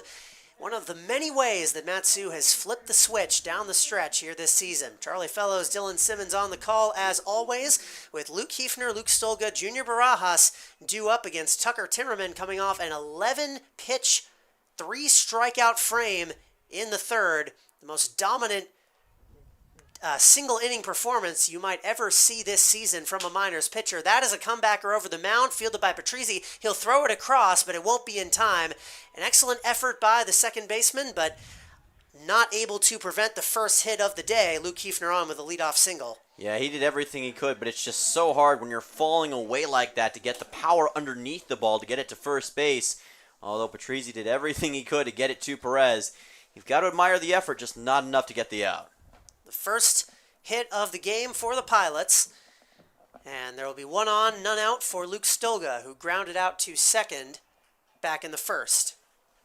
That was part of a 1-2-3 inning to start things off for Tucker Timmerman, of which he has 2 already in this game. Popped him up into shallow left field. And actually, this will stay on the infield. Wilcox will make the grab, his second pop fly catch of the game. This one much more routine than the first, and a first out here in the fourth. Yeah, pretty standard pop-up that time. That's what you're looking to force as a pitcher. Timmerman's fine allowing shots over the head, or rather over the head of the infielders, yes, and allowing them to make the catch. He just doesn't want anything to get down. He knows he has a great defense behind him. Strike one comes in to Barajas, who hit that pop out to Wilcox, where Chase had to abandon his post and run halfway across the infield to make a not quite diving catch, but certainly a reaching catch. This throw comes down from ball. It's very close to getting a pickoff at first. On the pitch out from Tucker Timmerman. Good pitcher to catcher coordination there to keep Luke Hefner on his toes. Blake Balt's one of the best when it comes to throwing runners out. Now Timmerman's going to try. No free passes on the part of the Mat-Su Miners, something they pride themselves on. You might be seeing a bunt attempt by Barajas, but be wise to avoid it, considering this is not only the best bunting team in the ABL, the best team in the ABL at defending against the bunt, something we've seen a lot during this streak. That pitch was outside, though, 2-1, and it looks like Barajas will be swinging away. And you got to know how to defend the bunt, especially if you're a team that uses it a lot, and Mat-Su certainly knows the ins and outs of the strategy on both sides. 2-1 outside yet again. Bunting, a bit of a lost art at the top level of baseball, the major leagues. It's still used from time to time, but not as routinely or strategically as the minors have used it so far this summer. It's all about, can your infield defense cover up a bunt and get the throw on to base quick enough? In the ABL, it's a bit tougher. 3-1, cut on and missed to bring the count full to Barajas. Trying to become just the third player on the Pilots this game to reach base against Timmerman, the second in this inning. Tucker has not thrown a walk this entire game, so he's usually very good in these spots. Payoff pitch, Barajas stays alive.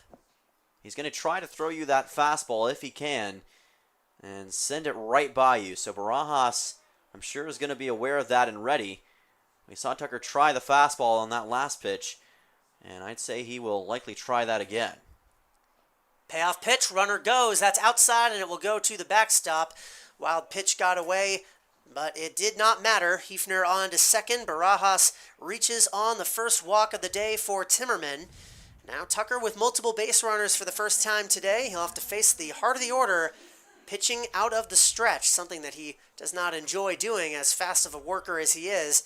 Chase Knight was the first man to reach base against him, courtesy of a hit by pitch. Timmerman cannot afford to slip up like that here. Last thing that Tucker wants to do in this spot also is give the Pilots an opportunity to come back. Got to make sure to keep the foot on the throttle and keep the Pilots away from any chance. And I'm sure that Tucker's got that on his mind, probably looking for a strikeout if he can get it. Or any way to get out too. That's a good start. Curveball finds the zone to Chase Knight, the third baseman. Freshman out of Fresno State, Pleasanton, California, excuse me. He's been a very active player against the Miners this season. Has a 1-1 count now. Coming into today, Knight with an average of .220, 2 runs batted in. His favorite athlete is Buster Posey. Odd choice for a third baseman, but I suppose I respect it. Posey showed that effort that a lot of players wanted to emulate. This is on to the ground to third, on to second for 1, not in time to turn 2. It was a long, drawn-out double play attempt, and so Chase Knight was able to leg out a fielder's choice, but cut down on his way to second was Junior Barajas. That will be out number 2. Luke Hefner down to third. Runners on the corners with 2 outs. And Jacob Cow's at the plate. Yeah, good effort on the double play attempt by Mat-Su. Actually that was Wilcox that threw it on to short. He did a good job of getting it on, but it's just a matter of speed, really, in that situation. And Knight, one of the quicker players on the Pilots, able to get on to first base in time. But most importantly, you do get out number 2, so all you've got to do is get one more out to keep the Pilots scoreless. Timmerman, expert at getting Glacier Pilots out, especially in the early goings here. Jacob Cowes knows that well. Hit a grounder to second base back in the second inning. Swings, and looks like this might be the same result. Instead, that's fielded by Perez, who throws it back to Timmerman. A little bit different order of operations, but the same result. A ground out retires Cowes, and more importantly, retires the side. The Pilots stay off the scoreboard as the 4th inning comes to a close. Tucker Timmerman keeps the shutout intact. We're on to the 5th here at Mulcahy Stadium. Your Mat-Su Miners looking ready to cruise to a 5-0 win in the first half of this doubleheader. But things can change in an instant, so don't go anywhere. Mat-Su Miners Baseball on YouTube will return.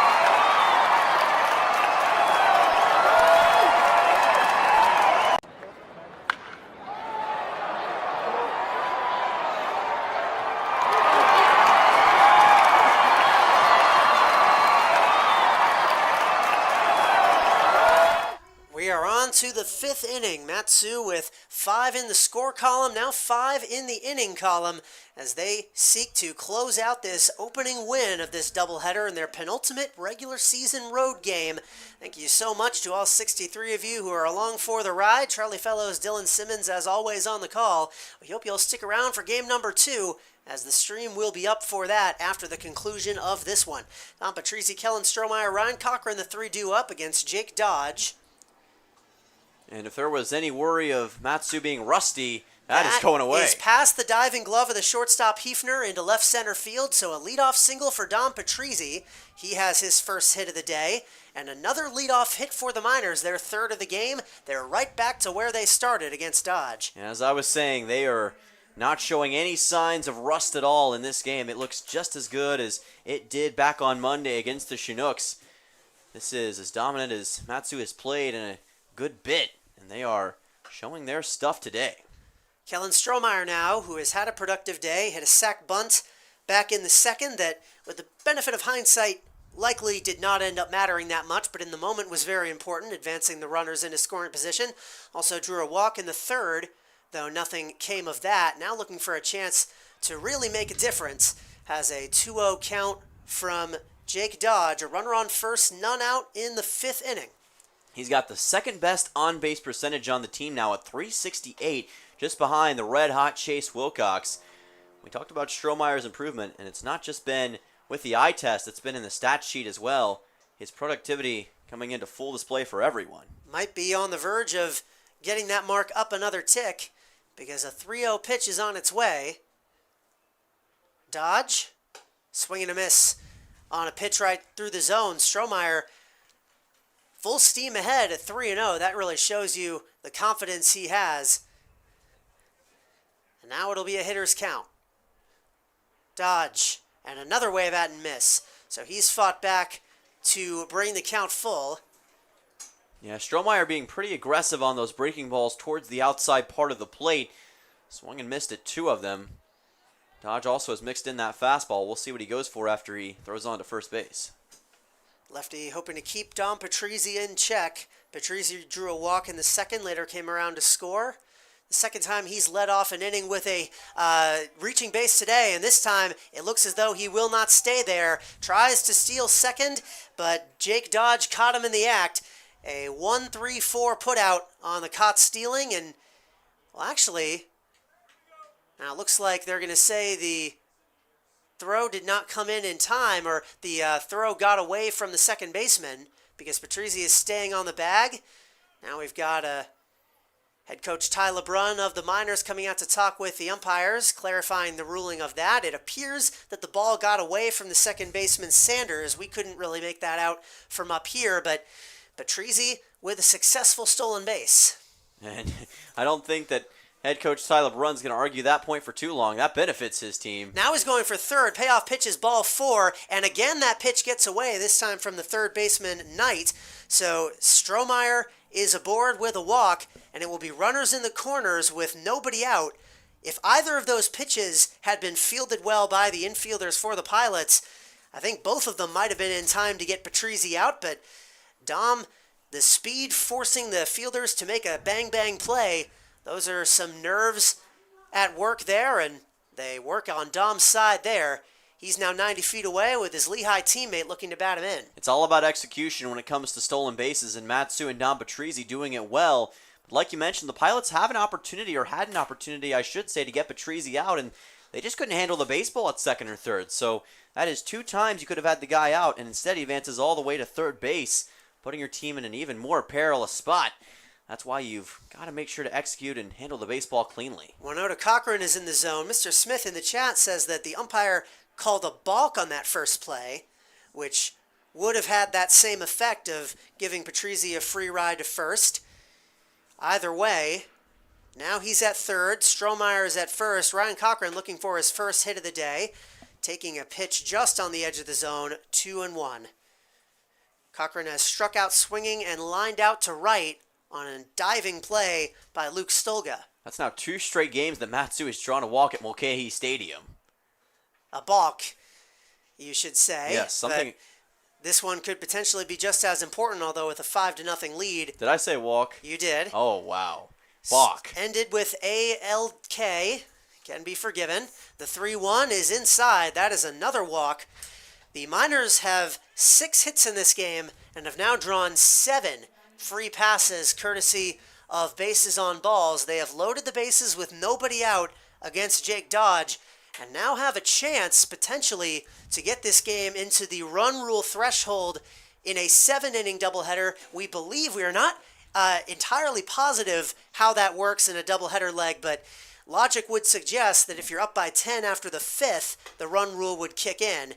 Right now, they have a 5-0 lead, but that could balloon very quickly, especially with the suddenly red-hot Logan Vaughn up to the plate. Any ball that leaves the infield would get at least 1 in with nobody out. Got an RBI single in his first at-bat of the day. 1-0, fouled back just to the right of our press box. Yeah, that clanged off the window seal nearby, I believe, or maybe just above it. Either way, it was headed right for us at first. The 1-1 from Dodge. A man at every base, nobody out. That's fouled off by Vaughn as well, 1-2 on the designated hitter. Patrizi at second, Patrizi at third, Strohmeyer at second, Cochran at first. Speed at every base. That's going to be crucial, especially if Vaughn gets this one into the outfield. And he will. He'll fly that one into left center field. Going back on it is the shortstop. He'll make the grab, and nobody will be able to tag. That was an excellent play, and now he's going to be tagging. As I looked away, it looked as though the Pilots players looked away, but Dom Patrizi saw the play had not been ruled dead yet, so he took advantage. I don't know, the shortstop, Luke Hefner, wasn't paying attention and allowed Patrizi to tag and score. A free run makes it 6-0. Yeah, Luke Hefner slipped and fell initially when he caught the baseball, and it was kind of a lackadaisical, for lack of a better term, throwback to the mound, and Patrizi's like, well, I'll take this and I'll go score, and that's exactly what he did, catching him off guard and extending the Matsu lead. That is why you've got to keep your finger on the pulse, and you got to be aware of what the base runners are doing. Kind of shocked Dom didn't come in initially when Hefner slipped and fell. I think there could have been a chance, but I understand why he waited, and either way he got to home plate, so Matsu now with a 6-0 lead. Vaughn definitely appreciative of that as pitch one finds the zone against Blake Baltz. That goes in as a sac fly now instead of just a fly out, so his average does not suffer. Dom Patrizi doing a solid to his designated hitter. Now we have Blake Baltz, who has walked and singled so far today, scored both times. The 1-1 on the catcher. with the top of the order due up. Chase Wilcox without a hit yet today, but now would be as good a time as any. Yeah, you feel like he's going to be due soon, so the Pilots hit the opposite way right at the third baseman, who'll throw across, and bobbled initially by the first baseman, Hayes, but gets it in his glove in time for the force out. Runners will advance to second and third, so Wilcox will bat now with 2 outs and 2 runners in scoring position. Yeah, a bit of a bobble that time by the first baseman, Hayes. We've seen that a couple times, and it looks like we're going to see a meeting on the mound. Yes, the coaching staff and the infield converging on Jake Dodge. Does not appear as though we will see a pitching change, although there is activity in the bullpen for the Glacier Pilots. Tommy Beam, I believe, is warming up, so we may see him in the 6th inning. Before that, though, the Miners would like to tack on a few more runs against Jake Dodge. With 2 outs, runners on second and third, Chase Wilcox, a ground out, a fly out, and a walk today. Still looking for his first hit. Yeah, it looks like Dodge is going to stay out there for the time being. Probably going to try to at least get him on to the 6th inning and maybe make the pitching change then. With Kerr on deck, who is 3 for 3, the Miners would certainly love to get it to him. But Wilcox, of course, no stranger to driving in runs in his own right. That one fielded suboptimally by Barajas, but able to keep it in front of him, 1-0. Wilcox currently tied for second in the ABL in RBIs at 18. Shares that title with Colin Robson now after the 2-day break. Of course, Don Patrizzi still on top with 20 overall. So Wilcox could tie him up right here, since the runners will be going on contact. Any ball that gets down for a hit will almost certainly score 2.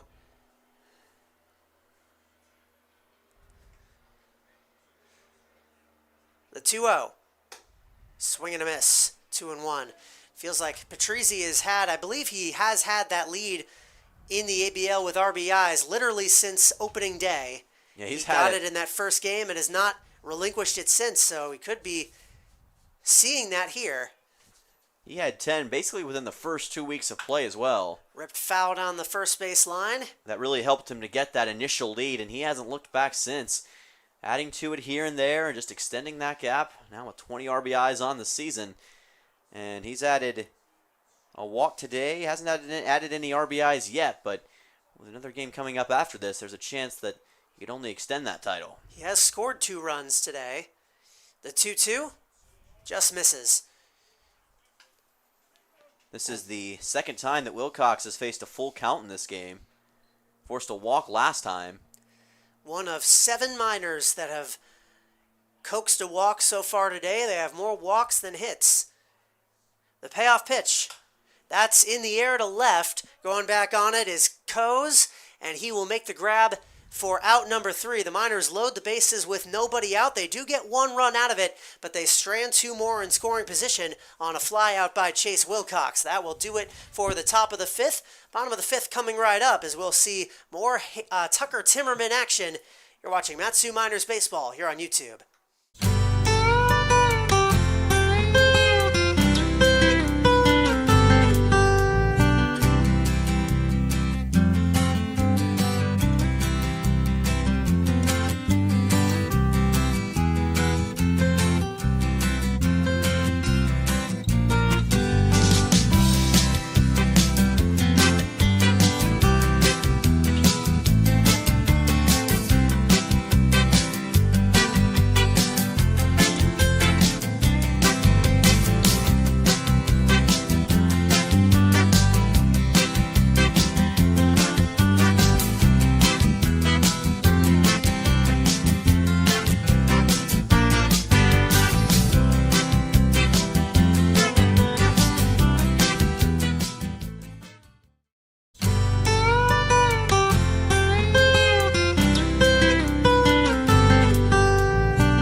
On to the bottom of the 5th. Miners 6, Pilots 0 here at Mulcahy Stadium. Charlie Fellows, Dylan Simmons, as always, on the call as the Miners try to make it 9 wins in a row with a win in this first leg of the doubleheader, and then potentially double digits later on tonight. Now looking to get to 22-13 overall in the season after 35 games played, an incredible stretch as of late. They could get to double-digit wins in a row. That would be something we haven't seen in a good while. Have to go back probably several seasons to get to a mark like that. I meant to, before the game, look at when the last time a team in the ABL had a winning streak this long was, and I forgot to, but if they get it to 10 in a row, I certainly will do that research. Curveball finds the zone to Owen Hayes. Only thing is, sometimes the ABL databases can be a bit hard to find, so that could make research on that topic a bit tricky, but just know this, folks, it's been a pretty decent bit since we've seen anything like that as the home plate umpire calls time. 10 wins in a row, I think, is worth trying to sift through that data, at least over the last few years. As you said, the record keeping is complete, but it's not the easiest thing to sort through. You'd have to pretty much go through the entire history game by game to find out something like that. The 0-1 is outside from Timmerman, who thus far has allowed just 1 hit, a walk, and a hit by pitch. No runs in his stellar start today. 1-1 inside. Hayes hit a fly out to right field back in the second inning. It's 7-8-9 due up for the Pilots. Hayes, Sanders, and Sanders. Troy and Logan. You know, the way Tucker is pitching, I think there's a good shot that if he keeps this game scoreless heading into the 7th, he's got a good opportunity to go the complete distance in this first game. The Miners have 2 pitchers that have thrown quote-unquote complete games, although both of them were in this 7-inning doubleheader format. The ABL very conscious of innings counts for their pitchers. The 2-2 just got a piece of it. And fouled it off himself that time, did Owen Hayes. And you know, something that's even more impressive about this streak for Matsu, this currently 8-game winning streak, it's that most of their games have been on the road. They've had 6 of their last 8, or actually probably 7 of their last 9, I guess, going back to that initial Pilots game, all on the road, and yet they've still been that dominant. Counting today as well, they have played 8 of their last 10, and it will be 9 of their last 11 with the game coming later tonight. The 2-2 into center field. Drake Kerr trying to get under it, and he will not quite laying out, but sticking his arm out to make the catch. 1 out in the 5th. Yeah, had to show a pretty decent effort there. Ran up to it and got under it just in the nick of time. That's great awareness and great speed, which Drake Kerr possesses a lot of both, and did a great job getting that out. But it's just impressive to note that they've been that dominant despite the circumstances on the schedule, and by proxy, they're rewarded with 5 straight games to end the season at home, and who knows, maybe the entirety of the ABL playoffs at home if things shake out a certain way. It's redemption time for the brothers Sanders. Troy and Logan both went down on Looking K is back in the 3rd. Timmerman has all 3 of his strikeouts today in that 3rd inning. A 1-0 count here, another swing and a miss. Sanders, the second baseman, his brother Logan in center. If the inning should get to him, Dylan Marks, the designated hitter, also a strikeout victim in that 3rd. That's on the ground to short. Cochran has it. Throw across to Perez for out number 2. Yeah, pretty simple ground out that time. The Matsu infield defense has been really on point today. No signs of rust at all. Not a single error so far through basically the first 5 innings of play. And we'll hope to see that continue going into the final couple. They've just been on point and mistake-free. Logan Sanders, as I said, also struck out. With 2 out and none on, he'll look at strike 1. Chase Knight has reached base twice in this game, albeit by a hit by pitch and a fielder's choice. Junior Barajas has a walk, Luke Hefner has a single, and an infield single at that. And that is it. A dominant performance by Tucker Timmerman, working quickly. That's lined into left field. That'll be hit number 2, fielded by Kellen Strohmeyer. Logan Sanders has a 2-out single. So the Pilots with a little bit of life here in the 5th. Yeah, Sanders watched Timmerman work a bit faster that time. I think that Tucker remembered that he had the Sanders brothers up previously in the 3rd and struck out both of them, so he was trying to see if that pressure setup would lead to the same result again, but it did not. And I don't know if you saw this, Charlie, but he's got is that a camo helmet, I believe, on Logan Sanders' head? I believe so. It doesn't look like a normal pilot's helmet, I can tell you that. The Miners, of course, in their camo jerseys. Throw comes down to first, not quite in time. I've seen camo jerseys this season, but I don't think I've seen a camo helmet. Don't think I have either. Trying to keep that head protected from predators. And baseballs. And baseballs. Everyone knows if a baseball is coming out a camo helmet, it will phase right through it. Absolutely, that's the rule. Anything camouflaged, there's just no way to see it. The 1-0 on its way to Marks, the Alaska native who has struck out and grounded out so far today.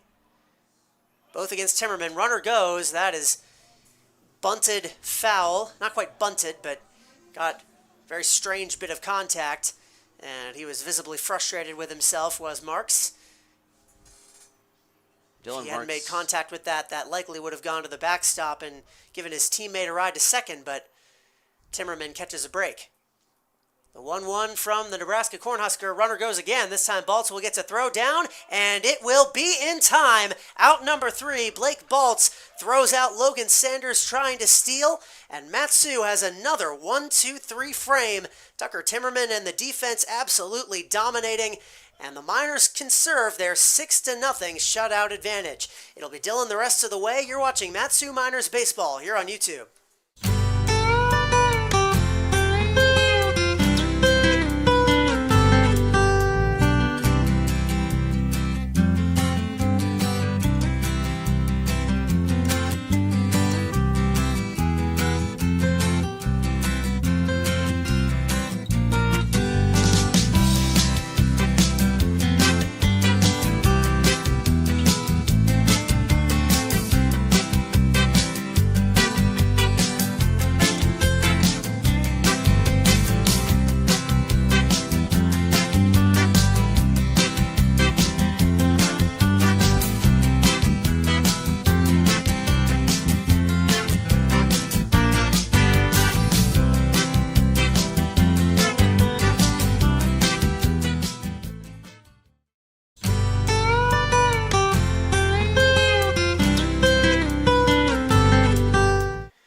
Welcome back to the crossroads of the world, Anchorage, Alaska. It is great to be back on the diamond today. Dylan Simmons, Charlie Fellows on the call. This is Matsu Miners Baseball on YouTube, and your Miners are up 6-0 on the Anchorage Glacier Pilots, and this guy headed to the plate has been the biggest part of that. Drake Kerr, a 3-for-3 day, including 3 RBIs and 2 doubles. 5 total bases and 3 runs batted in, as you said. And he's going to get a hit-by pitch to lead things off here in the top half of the 6th inning. Caught him just on the left side of the body, it looked like. And on to first he goes, so not quite as dramatic as his first 3 plate appearances, but he'll still take the free base. And all he needs is one, any free pass. Once he's on the base path, he is an absolute menace. We've seen it time and time again. Yep, the ABL leader in stolen bases with 19 on the year. That'll send on Kyle McCausland, who watches this pitch come outside. Count goes to 1-0. And he got number 20 earlier in this game. The first player in the league to reach that milestone. That it was. 1-0 pitch on the way from Jake Dodge. This is a ball popped up into foul ground. Knight is there. He will camp under it and make the catch for out 1. There's a lot of schedule chicanery potentially afoot pending on the weather tomorrow. As we said earlier in this game, it is looking like it'll be very rainy all across southern Alaska. The Miners might be in trouble, but the more important rain out for the league would be the doubleheader scheduled between the Pilots and the Bucks. That itself is a rain out of a rain delayed leg of the Mayor's Cup. Perez will chop one towards first. It's just fouled. Count goes to 0-1. So if those 2 games get rained out and aren't able to be rescheduled, that could potentially be very unfortunate for Matsu. If the Bucks finish the season with 2 fewer games than the Miners do, they would be in the driver's seat, and the job would be all that much more difficult for Matsu. Although, then again, you say, well, those games would probably they'd probably be 2 wins that the Bucks would be losing access to, considering they have had their way with the Pilots so far this season. Yeah, it's kind of one of those monkey paws, so to speak, as that will bounce off the glove of Barajas, and now Kerr on to second with a pass ball. He's got a chance to go to third. He's going to stop in between second and third base. He's still out there testing the waters, but now he finally retreats to the bag. Yeah, he was probably going anyway, but the wild pitch let him get there for free. Like I said, once he's on, he is difficult to remove, and he's only going to get closer to scoring. So now Perez with a 1-2 count, according to the scoreboard, and he swings and misses at this one. He gets struck out. So Perez retired on strikes for the second consecutive at-bat. That will send on Dom Patrizzi. Yeah, Perez is 0 for 4. He's the only Miners batter that has not reached base so far today. Not the best day for Poppy, but still get another chance in game number 2, if nothing else. Patrizzi to the plate. Pops this one foul. Count goes to 0-1. He had a leadoff single in the 5th, came around to score, also led off the 2nd with a walk, which led to 4 runs for Matsu. He was one of them. ABL leader in runs batted in, as we mentioned before, 20 on the season. This pitch high, count goes to 1-1. Matsu with the top 2 runs batted in leaders, Wilcox and Patrizzi. And of course, Brandon Durand with 3 home runs, that's second in the ABL. A lot of offensive leaders and defensive leaders for that matter. Drew Kennan the leader in saves. Jack Hostetler close to being the strikeout leader. Ryan Peterson the same, also in the top 5. It is just incredible what they've been able to do across the board, both offensively and defensively, on the stat sheet. They're a very balanced team. Definitely their pitching is more consistently excellent, but their hitting, the peaks they have on offense are higher than anybody else in the ABL. I think we can safely say when this team is firing on all cylinders, they are the best team in the league. And they've looked like it over this last week and change. Now a 2-2. Here's a throwback to second. Kerr just got there in time.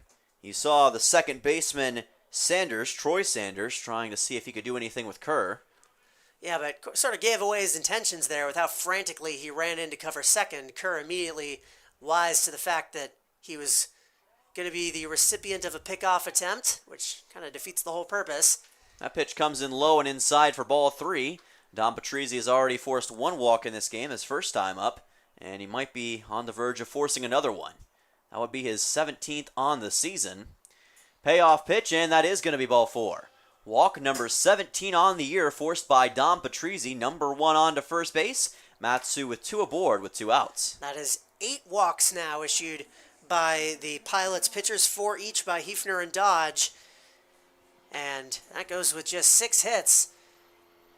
The Miners definitely taking the free base runners that they're issued. Strohmeyer, who's up now, is also drawn 2 of them. Kerr's going, swing and a miss, and Kerr will just slide into third base. That's another stolen bag for Kerr, his 21st of the season, which also leads the ABL. Runners in the corners for Matsu. And he is the second player for the Miners with multiple steals in this game. Dom Patrizzi had 2 of them in the same trip around the bases in the 5th inning. And now he's at first with a chance to steal second if the opportunity presents itself. Count goes to 1-1 here on Strohmeyer. The base running, another thing that has been so good for Matsu today.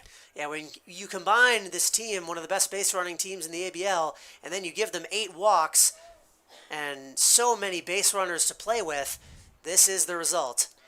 Count goes to 2-1 on Strohmeyer. Conversely, it's been a tough day for Pilots pitching. Just haven't had the usual consistency that they've had in their recent winning streak. Strohmeyer lets that one go by. It's a breaking ball that drops in for strike 2. They've got 6 steals in this game. As many, I should say 5. They're 1 shy of their hit total. Now the 2-2. That is well inside. Almost made contact with Strohmeyer. Count goes full. And a payoff pitch on the way for the Iowa Hawkeye. Kerr seriously sized up, making a break for home right there as well. So keep an eye on him over there. Payoff pitch and a swing and a miss by Kellen Strohmeyer to end the top half of the 6th. He's frustrated about it, kind of threw his bat to the side, and that does it for this frame. Matsu, though, is still on top 6-0. It's been a dominant day, and they'll look to keep it going as we approach the bottom half of the 6th. You're watching Matsu Miners Baseball on YouTube. Don't go anywhere.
Welcome back to Anchorage, Alaska. Dylan Simmons, Charlie Fellows on the call for Game 1 of a 2-game doubleheader between the Mat-Su Miners and the Anchorage Glacier Pilots live at Mulcahy Stadium. And your Miners on top 6-0. One of their more dominant displays in this ballpark where they have been so good as of late. They won 3 in a row against the Anchorage Bucks last week, and now they've got a chance to add another win at Mulcahy, but this time against the Pilots. Tucker Timmerman still on the mound. He's had a great day so far. He's given up just 2 hits and no earned runs. That will be tested as Dylan Marks comes to the plate. The team leader in at-bats for the Pilots lays down a bunt. Picked up. Timmerman throws on to first. Perez able to get it for out 1. Nice play there by Timmerman. That throw was a little bit off, but Perez got it in his glove. We talk about how good this team is at fielding bunts, and that is on full display to start the 6th inning. Tucker Timmerman just continuing to move for Mat-Su. That is out number 1. It'll send on Luke Hefner, who has grounded out to first and has a single in this game so far. That is well inside and almost got him for a hit by pitch. Count goes to 1-0. Yeah, one of just 2 batters for the Pilots in this game with a hit off of Timmerman, who, if this inning goes well and without incident, you would imagine will try to go the distance. 1-0 fastball is low for ball number 2. Hasn't been a very strikeout-heavy day for Tucker Timmerman by my count. He only has 3 Ks, which all came in the 3rd inning, back-to-back-to-back batters. Otherwise, it's been just very solid pitching and a very solid defense to back him up. There's a swing and a miss. Count goes to 2-1. That shows that you don't have to be dominant with the strikeouts. Sometimes you just need to be effective at holding the other team, and that's what Mat-Su has done today. And let's see if he went around. He did. That is going to be strike 2. Count goes to 2-2. Luke Hefner trying to get hit number 2 on the day. He has been one of the more consistent batters for the Pilots this season since making his way from Cedar Hill, Texas. And a strikeout for Tucker Timmerman. Got him looking. Timmerman going platinum like Eminem's new album with a performance like this today. That is K number 4. Twice as many strikeouts recorded as hits allowed. That is definitely the ratio he wants to maintain. 2 away now for Stolga. Luke Stolga to the plate. He has grounded out to second and popped one up to third so far in this game. That is well inside. Almost got him on the shoulder, it looked like. Count goes to 1-0 after the high and tight fastball. Stolga has grounded out and popped out today. Without a hit so far against the Miners, a team he has hit rather well this season. Fastball by Timmerman finds the mark. Count goes to 1-1. Mat-Su, of course, remembering that tough loss that happened just over a week ago, that very difficult 11-3 loss that you can imagine they've been trying to avenge ever since that transpired. And it's almost like since that moment they have just turned it up a notch and become a different baseball team. It's funny, that was the only time this entire season, and it will remain the only time unless these 2 teams meet in the playoffs. Well, even then, it will be at Herman Brothers. The only time the Miners and Pilots have played each other. That's a ground ball to third base, picked up by Wilcox, thrown on to first off balance, and he got it in time. Nice 5-3 for Mat-Su on Luke Stolga. That'll send this game to the top half of the 7th inning, where the Miners will look to add on some insurance with a 6-0 advantage. We'll be right back. You're watching Mat-Su Miners Baseball on YouTube.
to game one of today's doubleheader between the Mat-Su Miners and the Anchorage Glacier Pilots. Your Miners on top 6-0 at Mulcahy Stadium.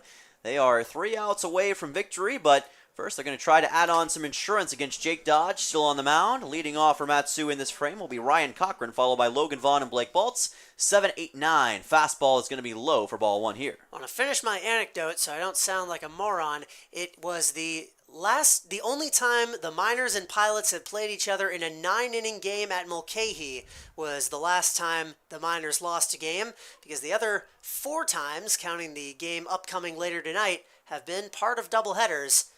The first time these two teams met in a doubleheader, game 1 was an extra inning sudden death loss for Mat-Su, and they took game 2, so they have not been outscored by the Pilots in a 7-inning game at Mulcahy Stadium, which is the ultimate cherry picker stat. Count is quickly at 3-1 as Jake Dodge is working at a Barry Allen pace right now. 3-1 count. This is a fly ball deep to center field, but not going too far back as Logan Sanders. He makes the catch for out 1. And that was actually on a 4-1 count, according to the stadium scoreboard here at Mulcahy, so excellent work there by Ryan Cochran, getting that count deeper than the rules of baseball allow him to. Ultimately, though, unable to get a hit. So after the supposed 4-1, that'll send on Logan Vaughn for the Miners in a 1-out situation. Vaughn will watch that go by for ball 1. It's been a pretty good day for him. Got an RBI single in his first at-bat, and then came around to score after the fact. He's been quiet since, but that's got to be something that makes him happy. Here's another fly ball to center, almost the same exact spot. It's Sanders once more. This time he moves up to get it and does get it for out 2. He also had that sac fly that scored Don Patrizzi after Logan Sanders tripped and fell. So he has driven in 2 runs in this game. That he has. A couple of RBIs. That'll send on Blake Baltz for Mat-Su after the 2 flyouts to center field. Baltz has reached base 2 times in this game, has a single and a walk, and grounded out to third his last time up in the 5th inning. Could be a relatively quick 7th here if he can't figure something out. That comes in for a strike, just caught the outside portion of the plate. Count goes to 0-1. Yeah, the Miners have just been cruising since that 5th, the last time they tacked on a run. Here's a ball popped up into the infield. Racing after it is the shortstop. Hefner will make the catch. That is out number 3. And the game moves forward to the bottom half of the 7th inning, where the Pilots will get one more chance to try to put a dent into the 6-run Mat-Su lead. But we'll find out when we come back. You're watching Mat-Su Miners Baseball on YouTube.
Welcome back to the crossroads of the world, Anchorage, Alaska. Dylan Simmons, Charlie Fellows on the call with you this evening. Your Mat-Su Miners up 6-0 on the Anchorage Glacier Pilots, and Tucker Timmerman is going to try to go the complete 7. If he can get one more out, it'll be a new season high for him in innings pitched. His Previous season high was 6. His last time out against the Anchorage Bucks. He will fire in a pitch that is popped up. Left side. Wilcox is making a play to get it, but instead he's going to be waved off, and the shortstop, Ryan Cochran, will make an over-the-shoulder catch for out 1. Certainly a good start to trying to get to 7 innings. 1 pitch, 1 out. Barajas cut down, and it'll be Chase Knight, the only real test in this inning for Timmerman, the only player for the Pilots to reach base twice, albeit once was on a fielder's choice. Yeah, Knight to the plate. The other on a hit-by pitch back in the 2nd inning. And that was really the only chance the Pilots have had in this game, that 4th, where they left runners on the corners to get a run against Timmerman. The only time they've had multiple men on base at the same time.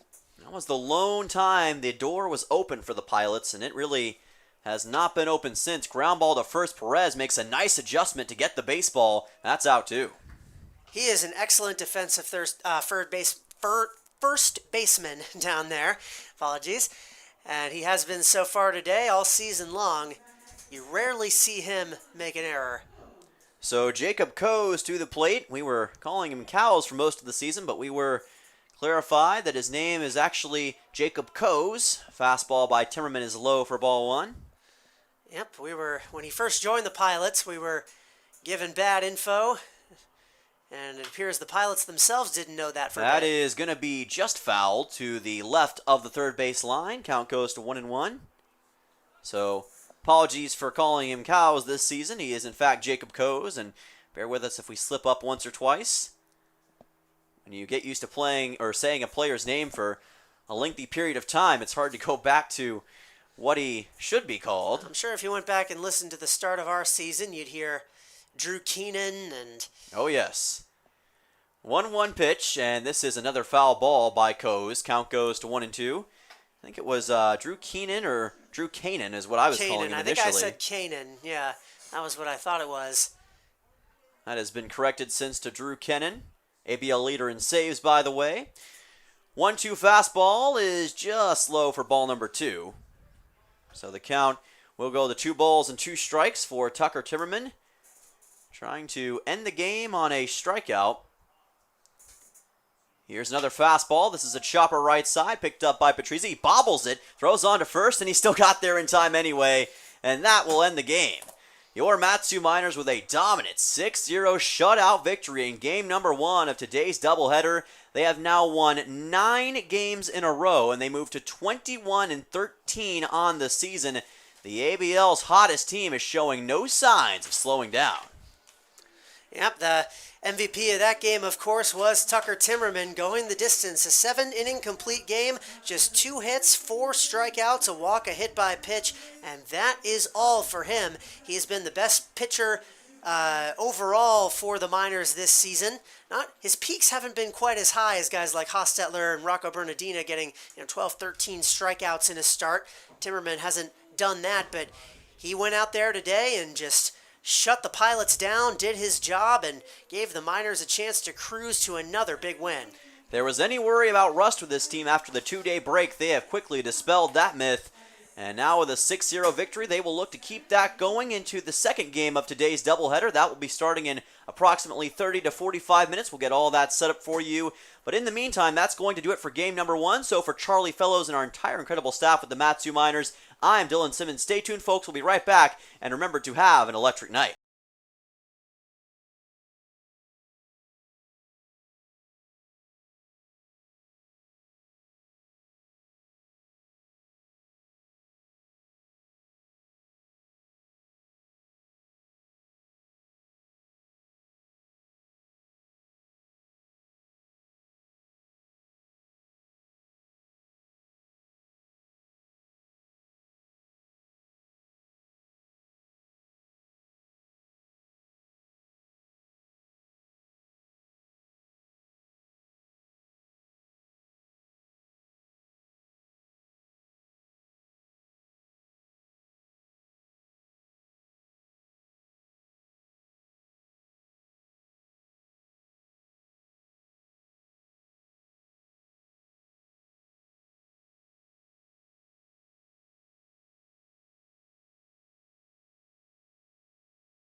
The last time your Matsu Miners lost a game, it was here at Mulcahy Stadium on July 11th. It feels like a lifetime ago, and now the amount of games between then and now is 9. The amount of distance between that team and the team you're watching here today is unquantifiable. Matsu 9-0 since the last time they met the Glacier Pilots before today, and now they come into Mulcahy and take in Game 1 in dominant 6-0 fashion, as you can see on the scoreboard there. They're ready to get started in game number 2, and ready to go for a perfect 10-0 in their streak counter, the longest winning streak in the ABL. They've had that since they won their 5th straight game, and they're continuing to take that record and run with it. Charlie Fellows, Dylan Simmons on the call, waiting to see if Matsu can get their last road game of the season into their last road win of the season to bring themselves to 11-9 on the road, 10-0 in their last 10, and most importantly of all, Dylan, within one game of the Anchorage Bucks, who are off today for number 1 in the Alaska Baseball League. That's right, that top spot in the ABL standing still looms large for Matsu, and with a win today against the Pilots in game number 2, they can certainly get closer to that spot. A dominant 6-0 win in game number 1. Now we'll see if they can repeat that here in game number 2. The lineup for Matsu will be Chase Wilcox leading off as the first baseman, Drake Kerr in center field, Kyle McCausland the right fielder, as Mac Zawistowski, the man on the mound for the Pilots, starts Wilcox off with a strike. Brandon Duran the catcher, Don Patrizzi at second, Blake Baltz the DH, Ryan Cochran the shortstop, Nick Bisacci at third, and Riker Scow out in left. And if you didn't remember about 80% of that, don't worry, we'll get it to you over the course of the game. That's a comebacker to Zawistowski, underhand toss, and Wilcox continues his hitless day, leading off with a ground out. Yeah, it's been a bit uncharacteristic for Chase Wilcox as of late. He's been so good and just hasn't been able to get a handle on the Pilots yet, but you almost think that has to change in this second game. Zawistowski, a guy who has pitched more than any other Pilots pitcher this year, 36.1 innings pitched and 11 total appearances. This is his 12th appearance in that 36 1/3 has a 7.1 ERA. That's ripped to the third baseman by Kerr, sliding stop by Sanders, throwing across to get the out. Drake Kerr, who had such an incredible start to game 1 of the doubleheader with 2 doubles and a single, 3 runs batted in, set down for a quick second out here in the first. Yeah, so far the Pilots defense looks a little bit sharper, able to take out both Wilcox and Kerr and not making the same mistakes that they made at some points in game number 1. We'll see if McCausland can change this. Kyle McCausland awaiting the man out of Chaminade who will throw in a strike. That defense you mentioned, Jake Dodge, who ended game 1 on the mound. He's at first base now. Dylan Marks at second. Chase Knight at short. Marcus Sanders at third. The outfield from left to right, Luke Stolga, Logan Sanders, and Jack Dorn. As that pitch skips in the artificial turf, 1-1. And it will be Evan Chadwick, the soon-to-be teammate of both Kerr and Logan Sanders at Texas A&M Corpus Christi, doing the catching for Max Zawistowski. After game 1, McCausland with 26 hits on the season, 14 RBIs. He's now at .218 for his batting average with a .304 on base percentage. 1-1 ripped at the shortstop, who's able to get a glove on it, throwing across and just in time to complete a 1-2-3 inning, a feat that no pitcher for the Pilots managed to pull off in game 1. The Miners go in order here to start things off. Something new potentially for the Glacier Pilots. Matsu hoping to get their offense in gear as we saw in Game 1. It'll be the Rocco Bernardino Show in the bottom of the first. You're watching Matsu Miners Baseball here on YouTube.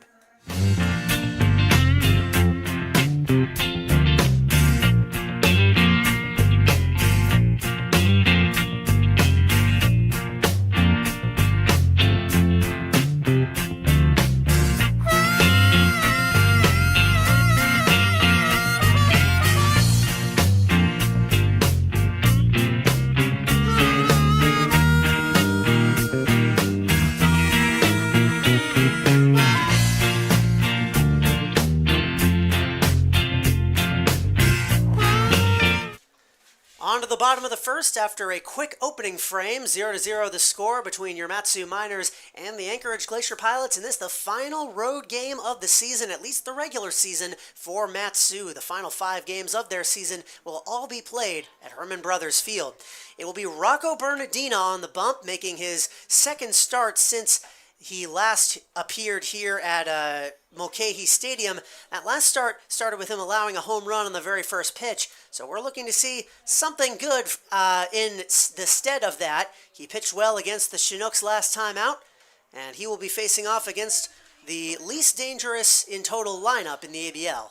Rocco, the redshirt sophomore out of Newcastle, Pennsylvania, Kent State, a Golden Flash, 6 appearances, 2-2 record on the season so far, 26 innings pitched, and 7 earned runs given up. He's got a 2.42 earned run average and an impressive 28 strikeouts, which is in the top 5 among the minors pitchers. Dylan Marks will lead things off as he did earlier today. It'll be Chase Knight and Luke Stolga due up behind him. Little deke goes off to the right side. Edison Polanco, Jack Dorn, Jake Dodge, Logan Sanders, Evan Chadwick, and Marcus Sanders will round out the order for Anchorage. And if there was one name in particular there you didn't recognize, don't blame you, because Edison Polanco, if he was to come up to bat here in the first, would make his ABL regular season debut, and we'll tell you more about him when that does come. Here's an 0-2 from Rocco, who left it high. Yeah, Rocco, a guy who's always so good when it comes to the fastball, and he's had a few great strikeout performances on the year. Working quickly, and Dylan Marks goes down, swinging right through it. The Alaska native. An inauspicious start for his home squad, a swinging K, 1 away. That's exactly the response that Rocco wanted after that 1-2-3 top of the first by the Pilots. Immediately gets a strikeout on the team leader in at-bats, Dylan Marks, and that'll send on Chase Knight. Knight, the shortstop, showing bunts, pulls back and he'll take a ball.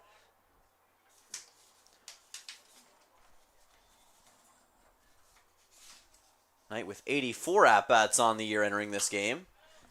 That one is skied back foul by the shortstop out of Fresno State, Pleasanton, California. With a 214 average and a 340 on-base percentage, that's one of the best on the team. Bernardina not afraid of these Pilots hitters so far, and you can tell, absolutely filling up the strike zone early on. Here's a 1-2. Looking for K number 2 out of his first 2 batters.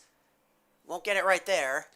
Rocco's got a heck of an act to follow. Tucker Timmerman with a complete game shutout in the first game of this doubleheader. So Rocco with obviously a lot to follow up on that, but the biggest thing is they just want him to be Rocco Bernardina to get the plays that he needs to get and to help Matsu to a win. The 2-2 just got a piece of it, did Knight. Since the winning streak began, now counting this game, the Miners have played here 5 times, 3 against the Bucks and 2 today against the Pilots. They have allowed a total of 3 runs, and all of those were in 1 inning, the first inning of the 3rd game they played against the Bucks, a game that they would come back to win. Other than that, they have been perfect. A 3-2 from Bernardina. Outside, and that will sail all the way to the backstop. Durand up and running, but he doesn't need to. That is ball 4. Knight with a 1-out walk. The first base runner allowed by Bernardina. Yeah, that throw sailed over Durand's head that time. Kind of just lost the handle, did Rocco. Putting a runner on first. The Pilots really struggled with getting runners on base in that first game. So this is already a better start than what they had in the first inning of game number 1, where Tucker Timmerman 1-2-3'd them. Luke Stolga will dig in now. And he'll pop one up out of play. Tucker Timmerman issued just 1 walk as that goes off the roof of our press box. Just 1 walk across his 7 nearly flawless innings in the first leg of this doubleheader. Bernardina has already equaled him there. On the flip side, the Pilots pitchers issued 8 of them. Wave at and miss Stolga on a curveball. So the Miners had 6 hits, but also 5 steals and 8 walks, taking what was given to them, and the final margin, that 6-0 win, definitely shows. And a 4-run top of the second as well, a huge scoring explosion. Another 0-2, did he hold up? Yeah, no, he did not.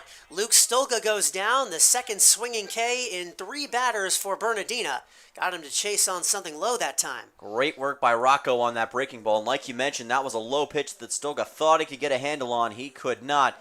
That is strikeout number 30 on the season for Rocco now. So here is Edison Polanco, and he's swinging first pitch. He has got a base hit that goes off of the second baseman. That's Don Patrizzi going all the way to third now, and reaching without a throw is Chase Knight. So Edison Polanco in his first plate appearance in ABL play as a member of the Anchorage Glacier Pilots with a 2-out single. He's getting a lot of applause from the home fans here, and that is because he is a graduate of a local high school here in Anchorage. He's got quite the story, and now Brandon Durand is going to come out and relay some signals to the man on the mound, which will give us a chance to tell it. He moved to Anchorage from the Dominican Republic at age 14, which is also the age he started playing organized baseball. I can only imagine what a culture shock that must have been. He graduated from a high school in the area, and he's got an offer from El Paso Junior College, where he will be going to in the fall. So from the Dominican Republic to Anchorage, then to El Paso, I cannot imagine bigger whiplash than those three places all in a row. That's a heck of a timeline, but just shows his versatility at trying to get to the highest level. That is into left field. Looks like it's arcing foul, but Riker Scow is giving chase, and that will indeed go into the bullpen for the Miners. Polanco now batting 1,000 in his ABL career. That single that went off the glove of Patrizzi, but very similar to the first hit that Timmerman allowed in Game 1. Even if Patrizzi had gotten that in his glove, it would have been a very difficult play. Yeah, it was tough as is. Dom laid out for it and got a glove on it initially, but it's just such a hard angle to handle the baseball at. Nothing he could do. So Jack Dorn looking at a 1-1, and he'll take one low. A Chaminade man, collegiate teammate of Zawistowski, the pitcher for the Pilots. See Rocco trying to drop in a curveball that time, a little bit low, just below the bottom part of the zone. Bernardina potentially on the ropes here early. That's flied into left, but it's going to stay in. Scow at the track, and he's got the catch for out number 3. The Pilots strand a pair. Edison Polanco with a 2-out single in his ABL debut appearance, but it does not lead to the Pilots' first run of the day. It'll stay knotted at 0 after 1. You're watching Mat-Su Miners Baseball on YouTube.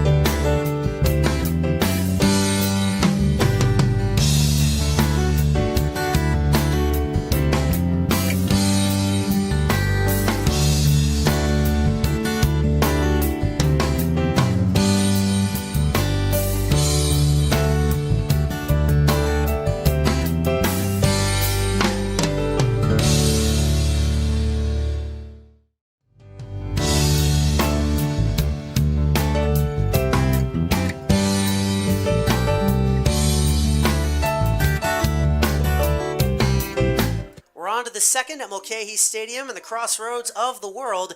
Miners and Pilots knotted up at 0 after being 1-2-3'd by Max Zawistowski in the first. Brandon Durand, Dom Patrizzi, and Blake Baltz, the trio due up against the man from Chaminade to begin this second inning.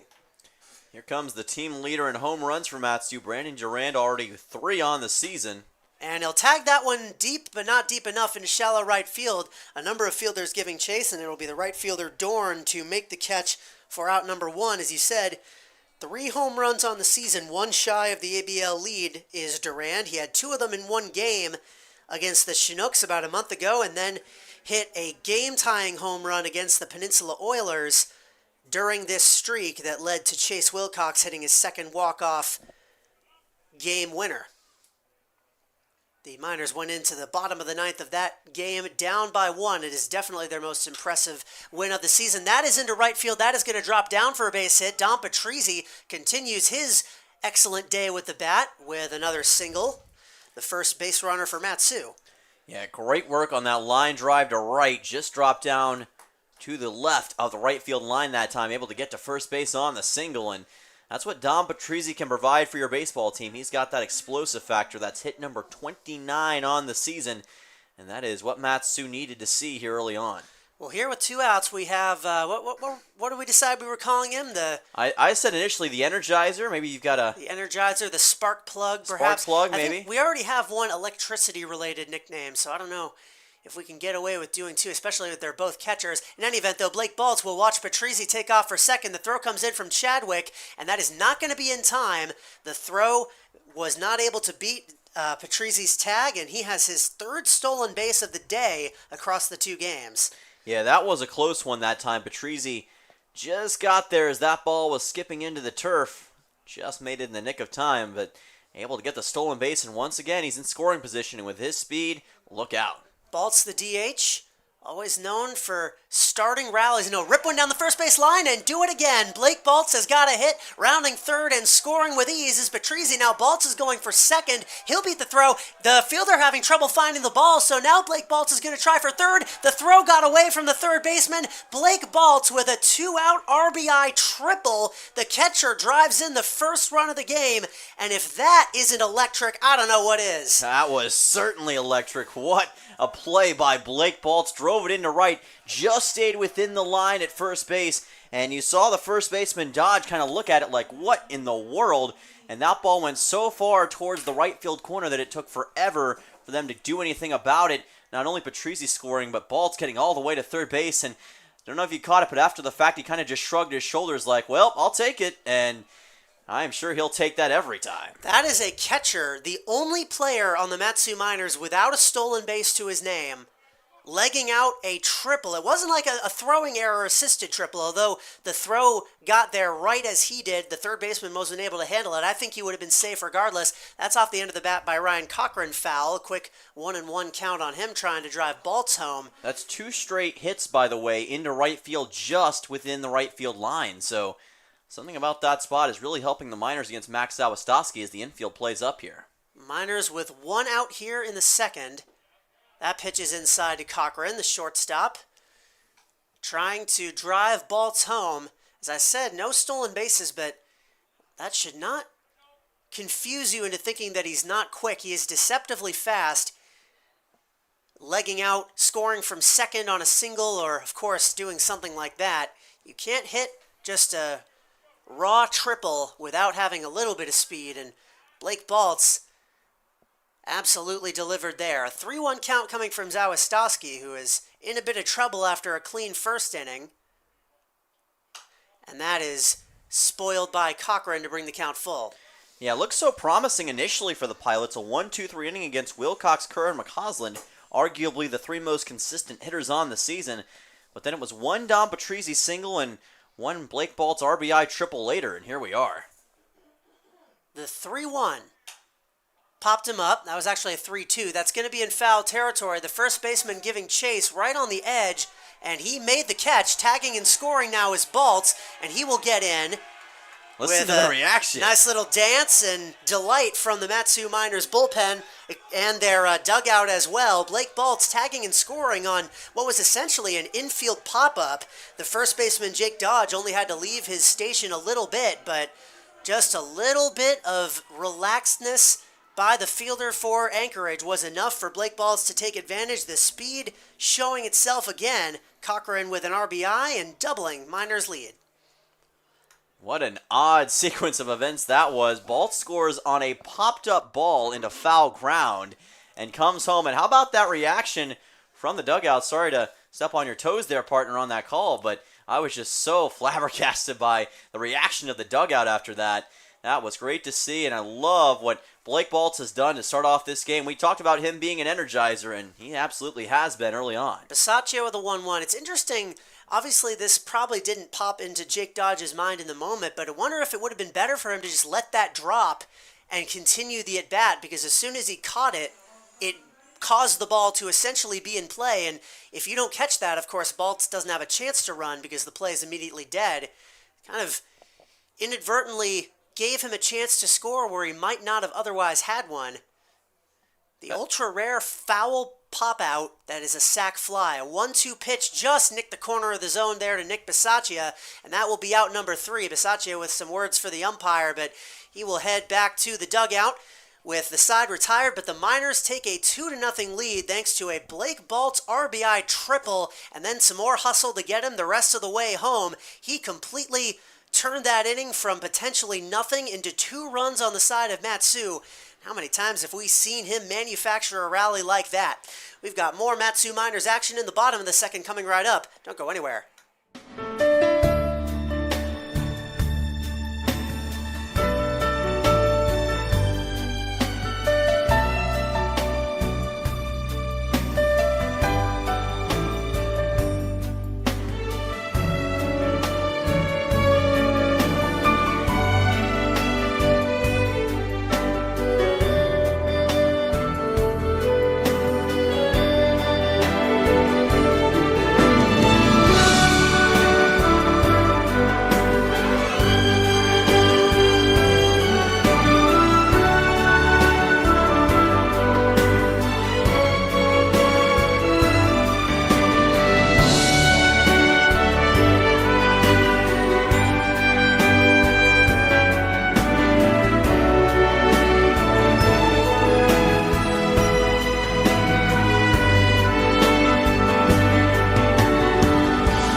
on to the bottom of the second. The Mat-Su Miners have opened up a 2-0 lead over the Anchorage Glacier Pilots, trying for their 10th straight win. Charlie Fellows, Dylan Simmons, as always, the voices of the Miners on the call, and Rocco Bernardina had a bit of a rocky start to this game, allowed a walk and a single in the first, but nothing came of it, and now he's the owner of a 2-run lead that he is in charge of protecting. Coaxes a first pitch pop-up by the 6-man Jake Dodge, caught by the shortstop Ryan Cochran, 1 away. Yeah, pretty easy pop-up that time, and like you mentioned, so far so good for Rocco, although the bottom of the first was a little bit tough. He had a couple runners on base and even had a guy advance to third, Chase Knight, but he was able to deliver a clutch flyout that went into left field, and now he's trying to kind of amend for that and make this second inning a little less dramatic. Here's Logan Sanders, who looks at his strike. He does have his brother in the lineup today, but it's his other brother. Troy Sanders is off, and Marcus Sanders replacing him on the infield. He is the 9-man in the order for the Pilots. Quick 0-2 count by Rocco Bernardina, continuing to work very quickly. Couple of great back-to-back fastballs there, already with 2 strikeouts. Got a good shot at making it 3, but he's going to slow it down just a little bit here. Sanders struck out first at bat against Timmerman in Game 1, and will not suffer the same fate, at least not yet, as Bernardina left that pitch high. Miners with 2 runs on 2 hits, Pilots with 1 hit, no score yet. That one will just miss the outside corner, 2-2. Logan Sanders entering this game with a total of 65 at-bats and 14 total hits. The 2-2 swing and a miss on a curveball picked up off the dirt by Durand, who throws down to complete the K, and a flashy out number 2. That is K number 3 for Bernardina, and once again, Sanders goes down swinging the first time up. Great stuff from Rocco on that at-bat by Logan Sanders. Got him this time with an outside breaking ball, and Logan Sanders, only thing that was going to keep him from striking out was if he could somehow make it to first, and he just did not do it in time. Another new member of the lineup is Evan Chadwick, who's going to hit that one into center field, not deep. Drake Kerr has to sidle a few steps over and make the catch. A 1-2-3 frame, just what Rocco Bernardina needed.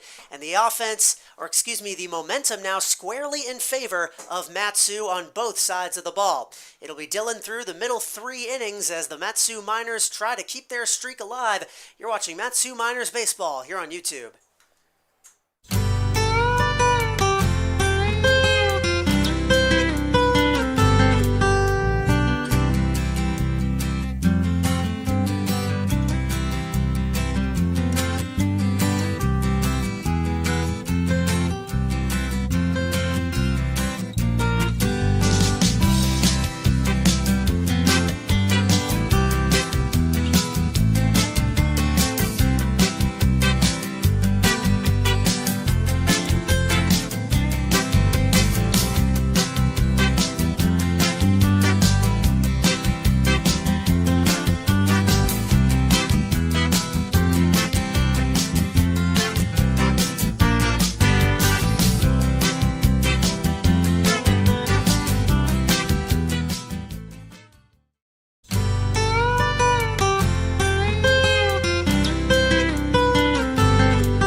Back in Anchorage, Alaska, Dylan Simmons, Charlie Fellows on the call in game number 2 of today's doubleheader between your Mat-Su Miners and the Anchorage Glacier Pilots. Mat-Su up 2-0 after a 2-run top of the second, highlighted by a Blake Baltz RBI triple. And coming to the plate now, Riker Scow, who in his last at-bat against the Chugiak ER Chinooks on Monday, hit a 2-run bomb into left center field.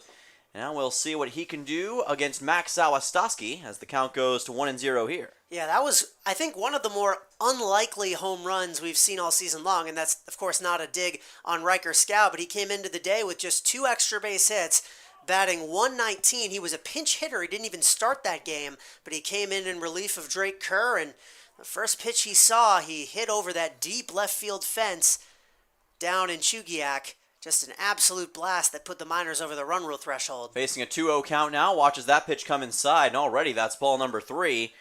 Riker Scow has generated 11 total walks this season. 119 average, 253 on base percentage. And facing a 3-0 right here.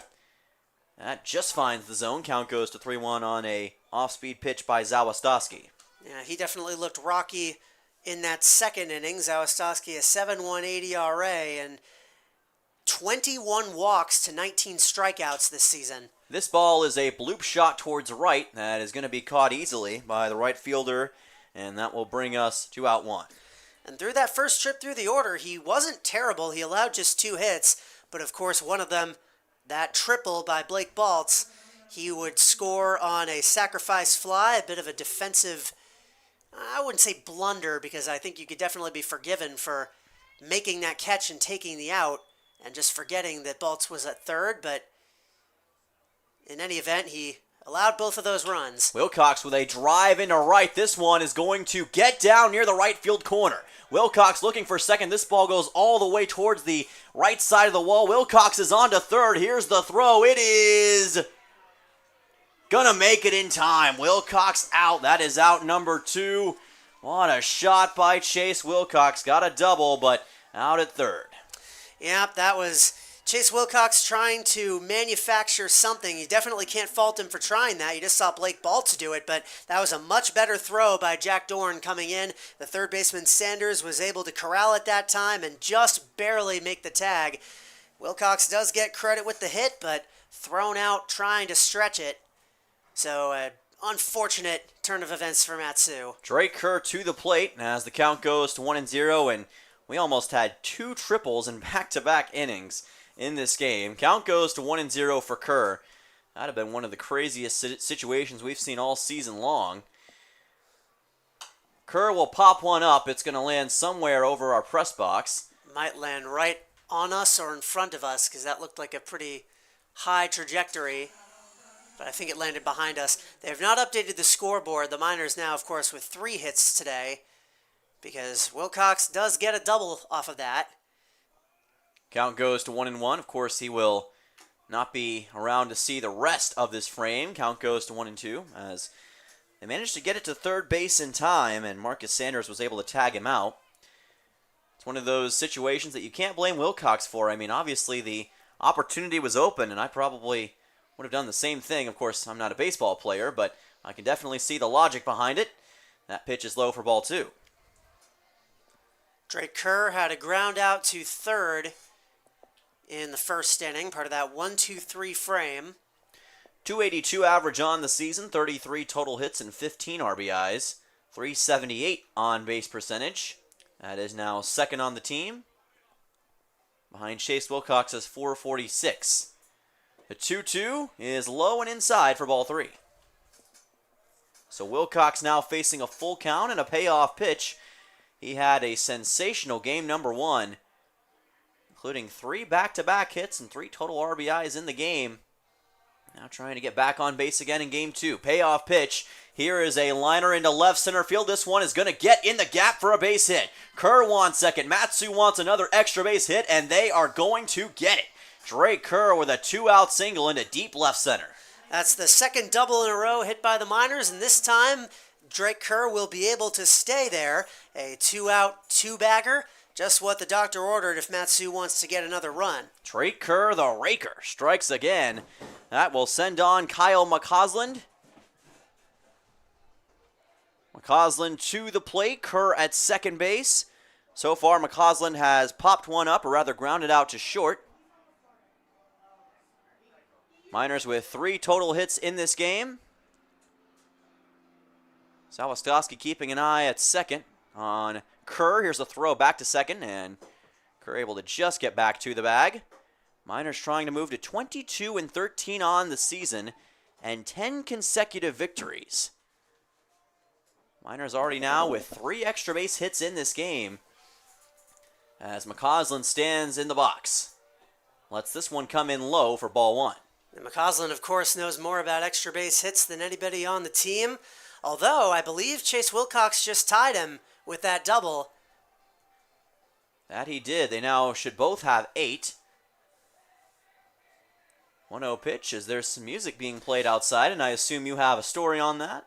I do not. I was okay. just going out to clarify the ruling of that double. Here comes Kerr to third, and he got there in time. Kerr with yet another stolen base. He's now well over 20 on the season, and he's into the hot corner with that one. And the most impressive part about that is he was going so fast, he was able to stay on the bag and avoid coming off with a tag applied all throughout.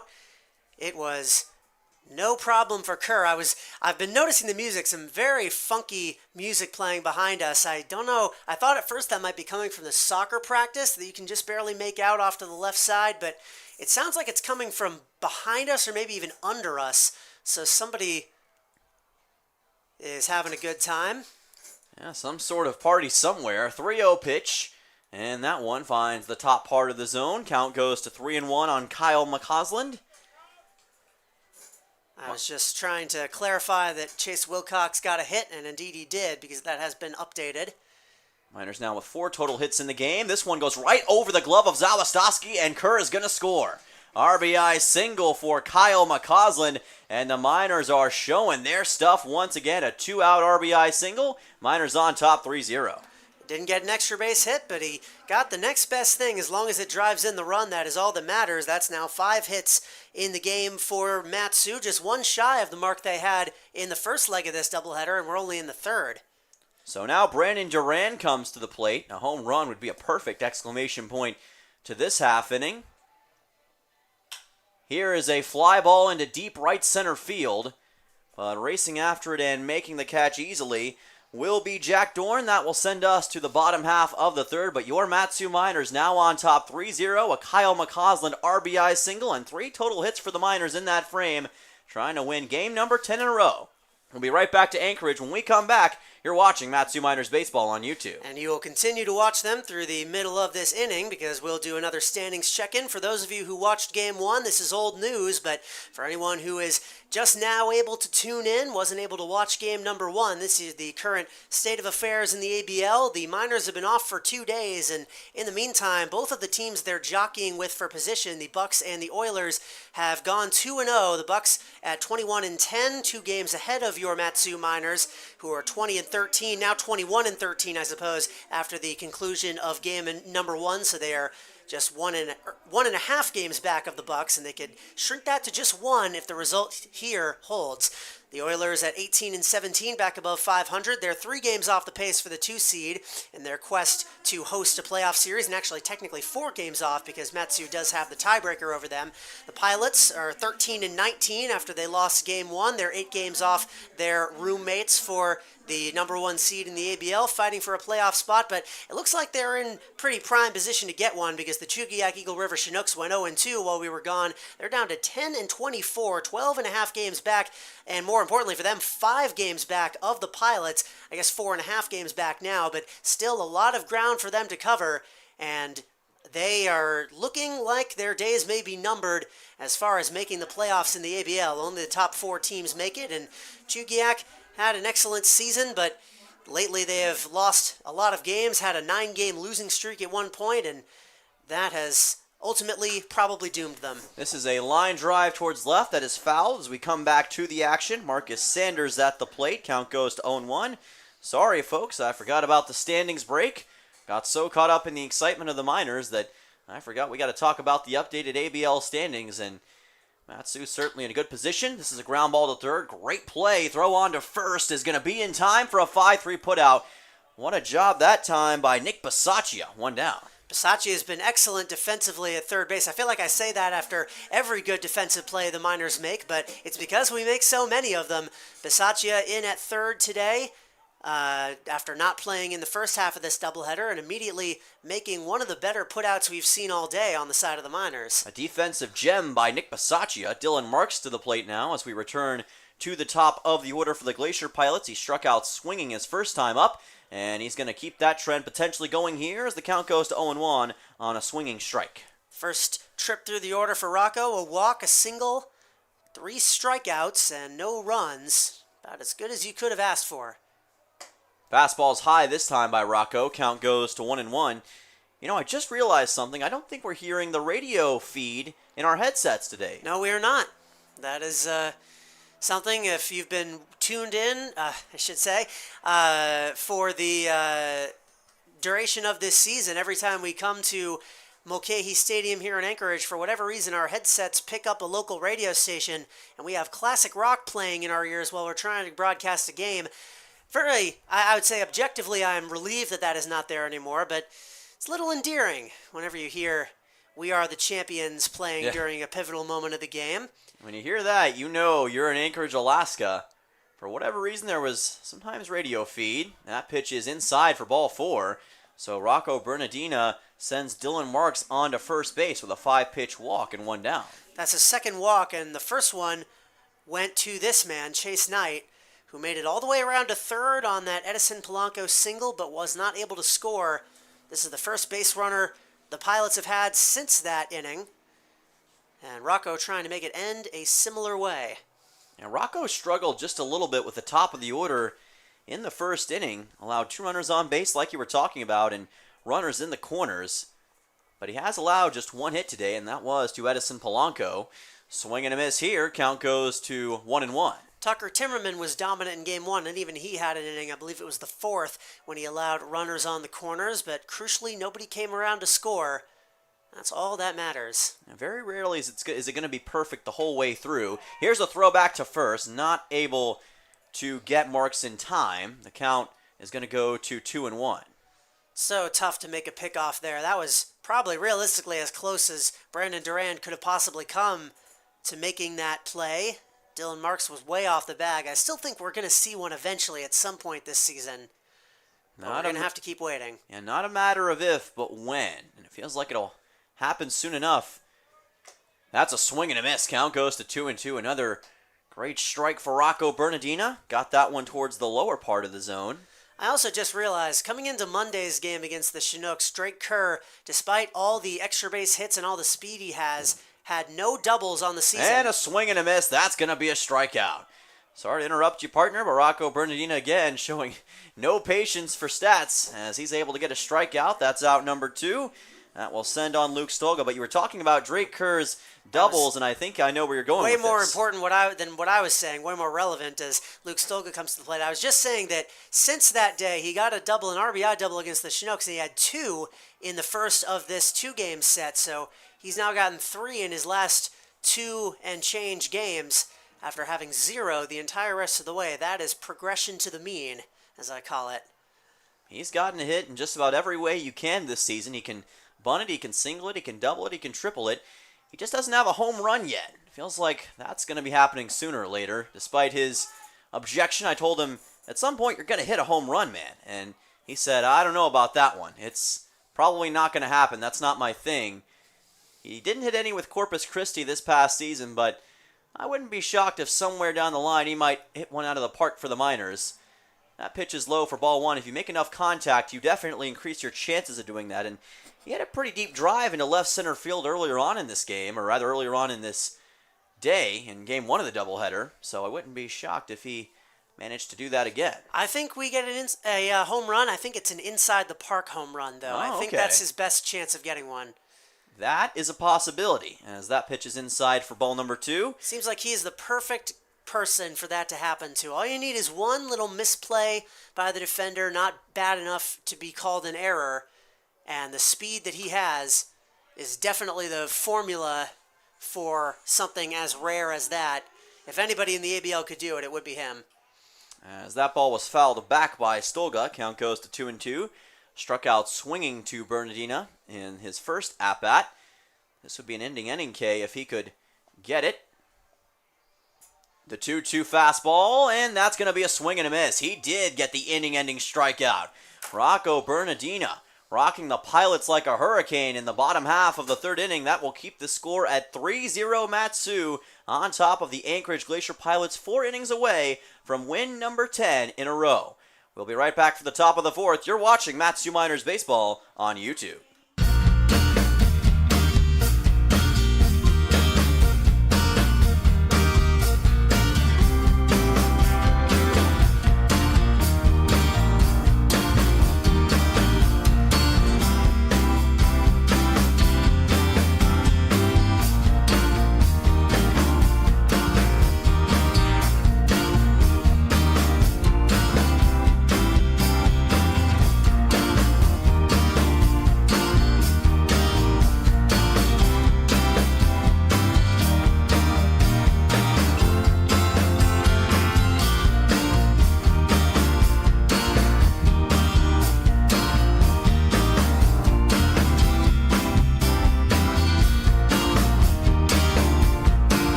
Welcome back to Matsu Miners Baseball on YouTube as we rejoin you with the action. Dom Patrizzi at the plate. Count going to 1-0 here in the top half of the fourth inning. Miners on top 3-0. Max Awastoski fires in a fastball that Patrizzi swings and misses at.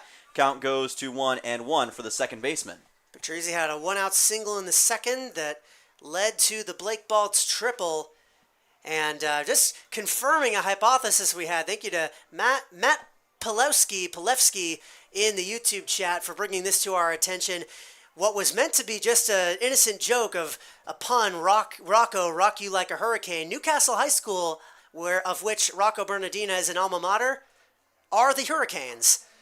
Hey, you didn't have to tell people that wasn't on purpose. That would have been an even better line if people didn't know that I had not known that. And even still, though, that is pretty interesting that he is a Hurricane. I had no idea that the Newcastle High School team were the Hurricanes, but that's a pretty cool situation as Patrizzi forces a 5-pitch walk here. He's on to first base.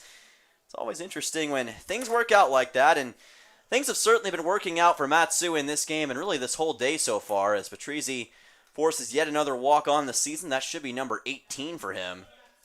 Apologies on that one. That's the first rule of broadcasting. Always, if you accidentally make a joke that's way more clever than you meant it to be, it was on purpose. That was just a stupid reference to an 80s song, and instead it turned into something more, I guess. So a song that on multiple occasions has played through our headsets here at Mulcahy Stadium. It is a great song. Full circle. As a Miami Hurricanes fan, I can certainly respect it.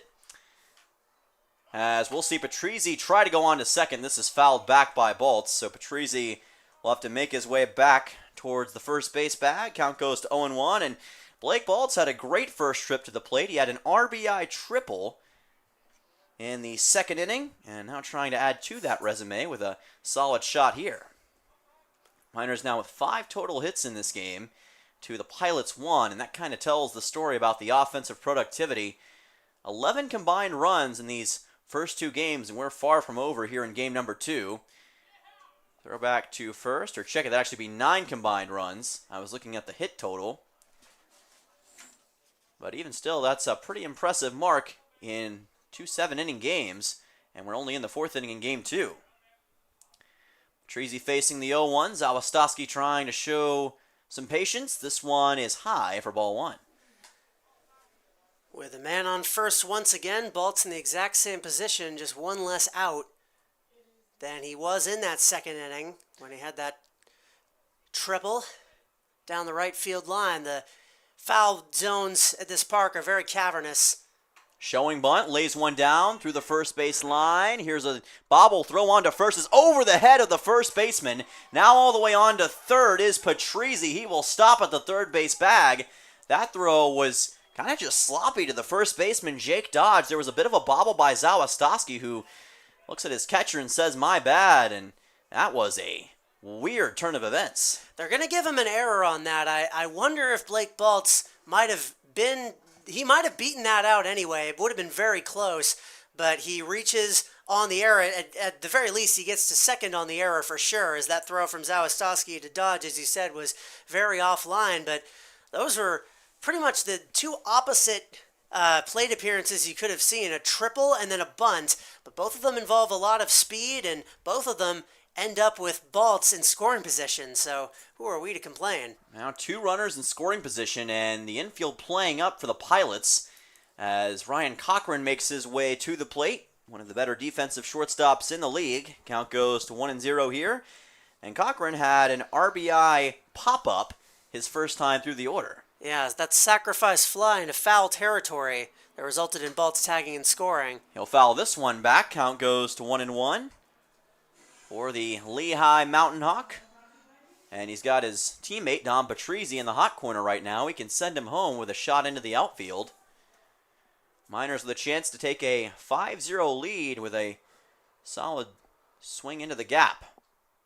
That is high for ball 2. Cochran does not have a hit so far today across the game and a half, roughly, in which he has participated. But with that sacrifice fly in the second, he has still pitched in his own way. 2-1 count. Fastball is low for ball number 3. And you saw the catcher bobbling the ball for just a little bit. Count goes to 3-1. Now, Chadwick let that through, but it wasn't fast enough to where Patrizzi could capitalize on it. So now the 3-1 coming up to Ryan Cochran, who could reach first on a walk, but I'm sure he would love to have more if he could get it. And instead it will be ball 4. Another 5-pitch walk, the second here in the top half of the 4th inning. Cochran on to first, and the bases are juiced for Matsu. With nobody out as well, those are walks numbers 9 and 10 issued to the Miners across the 2 games they've played here today. They've gotten a number of hits in both games, 6 in the first 5 in the second one today, but they've really gotten most of their runs courtesy of free passes issued by the Pilots pitchers. Now Nick Bisaccia to the plate. He watches that one go by for ball number 1. He does have a home run this season, which he got in dramatic fashion a few days ago. Miners still looking for their first home run here at Mulcahy. This might be their last chance here today. Yeah, 1-0 count. Bisaccia lets that go by. Count goes to 1-1 as it just made it through the inside part of the plate. Bisaccia playing as the third baseman, per usual, and doing a great job on the infield. Now a 1-1 count. Bases loaded for the Miners. Pitch from Zawastowski. It's a fastball towards the outside part of the plate and too high for ball 2. A walk, of course, would give Bisaccia a run batted in, as well as the Miners a run on the scoreboard. They've done that a number of times during this streak, walking with the bases loaded. Patrizzi, in particular, has done that a bunch. This is a ball fouled by Bisaccia. Count goes to 2-2. Cochran at first, Baltz at second, Patrizzi at third. And really, it's been this middle part of the order that has done the most damage for Matsu in this game. They have been so effective. Bisaccia struck out looking back in the second to end that scoring threat. Now the 2-2 on the way to Bisaccia. This is a ground ball to short. Picked up, thrown on to second for 1 out. Throw to first is going to be in time for a double play. A run does score with Dom Patrizzi. That's a tough double play for Nick Bisaccia, but the lead does increase to 4-0. And Baltz gets down to third as well. That is the benefits of loading the bases with nobody out, because it gives you the chance to trade 2 outs for a run if you so incline, and that time they were. 4-0 now the lead for Matsu over the Pilots, and they will certainly take that in a position where they're able to trade down if they like. So Riker Scow to the plate. That pitch is high and outside for ball number 1. Scow flew out to right in his first at-bat of the game. That coming in the 3rd inning. If that had been a little bit closer to the left side, that grounder by Cochran, we could have been in triple play territory. Here is a liner down towards center. This is going to get down in front of the center fielder. A run's going to score with Blake Baltz. And the Miners take a 5-0 lead. 2-out RBI single from Riker Scow, the Utah man, with another avalanche. And that is another clutch 2-out RBI hit. We saw a number of those in Game 1, and the Miners continue to pull through. They've scored now in 3 straight innings. 2 runs have come in here in the 4th, and they are now up 5-0. They won the first game 6-0.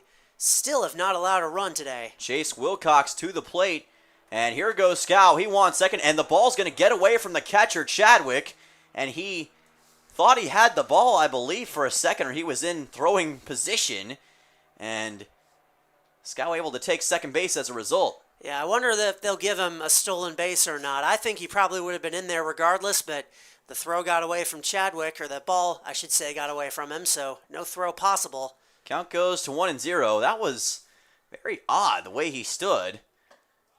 That one is in the zone, just barely. Count goes to 1-1. Wilcox back in the 3rd, had that double, was thrown out trying to stretch it to a triple. Also grounded out to the pitcher to open the game. Miners now with 6 hits in this game, and we're only in the top half of the 4th inning. But it feels like Wilcox is due to strike once again. He did have a double, but then he was thrown out at 3rd. Here's a ground ball right side, picked up by the second baseman, thrown on to first for a 4-3. And that will bring us to the end of the bottom half of the 4th inning, or rather top half of the 4th. Miners put 2 runs on the scoreboard. They now have a 5-0 lead over the Anchorage Glacier Pilots. They are cruising once again, and they can smell that 10th win cooking in the kitchen in a row. We'll be right back for the bottom half of the 4th. You're watching Matsu Miners Baseball on YouTube.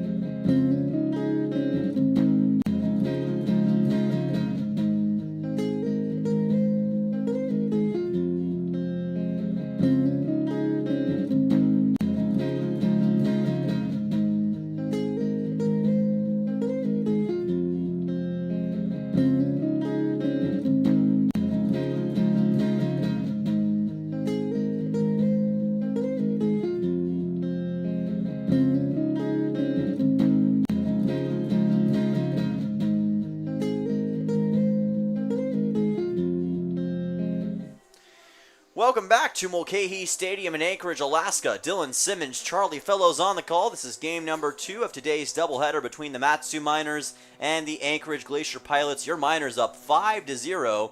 Edison Polanco to the plate, the lone pilot so far to take off and get a hit. Count goes to 1-0 for the man freshly out of high school. Yeah, batting 1,000 in his ABL career. He appeared in a couple showcase games as well as the 4th of July scrimmage between the Pilots and Bucks, but this is his first action so far in the Alaska Baseball League that will count toward the statistics, and he gets a good start. Is, like you said, the only man so far to get a hit off of Bernardina. 1-1 count here for Edison Polanco. Rocco Bernardina with already several strikeouts in this game, total of 4. And time called again by the home plate umpire, and Bernardina threw that one well to the inside. That's the second time the umpire has done that, and I'm not sure why. He's coming out to talk with Bernardina. Handed him a new baseball. The second straight pitch that Bernardina has had to abort. And Duran says, well, if you're going to stop the game, I may as well take advantage. So Duran's going to talk to Rocco Bernardina on this 1-1 count. Reminder that Mat-Su is supposed to play tomorrow back at Herman Brothers Field against the Chugiak ER Chinooks, but that game is somewhat up in the air due to potential precipitation in the area. We'll hope that that stays away. So if it indeed does stay away, Mat-Su will be playing at 6 o'clock. You can catch that game live right here on YouTube. As the count goes to 1-1, Bernardina will fire in a fastball, swing and a miss. Count goes to 1-2. And also you can catch new episodes of Valley Chats that will be posted soon. We've got a couple of great episodes that you can catch on YouTube, so make sure to stay tuned for that. Yep, we've got Ashton Johnson's episode, just went up earlier today, and we're going to have another one coming hopefully tonight or tomorrow morning. That'll be a good one. One of the better episodes we've done, I think. 1-2 pitch, and a swing and a miss. Rocco Bernardina got him with the high fastball. That retires Edison Polanco. No back-to-back magic this time. He's now batting .500 for his ABL career. That'll send on the right fielder, Jack Dorn. Dating back to the 3rd, that's 3 straight Ks now for Bernardina, all of them swinging. He's got 6 of them in this game. Yet another strikeout for Rocco Bernardina. And there's another strike. Count goes to 0-1 on Dorn.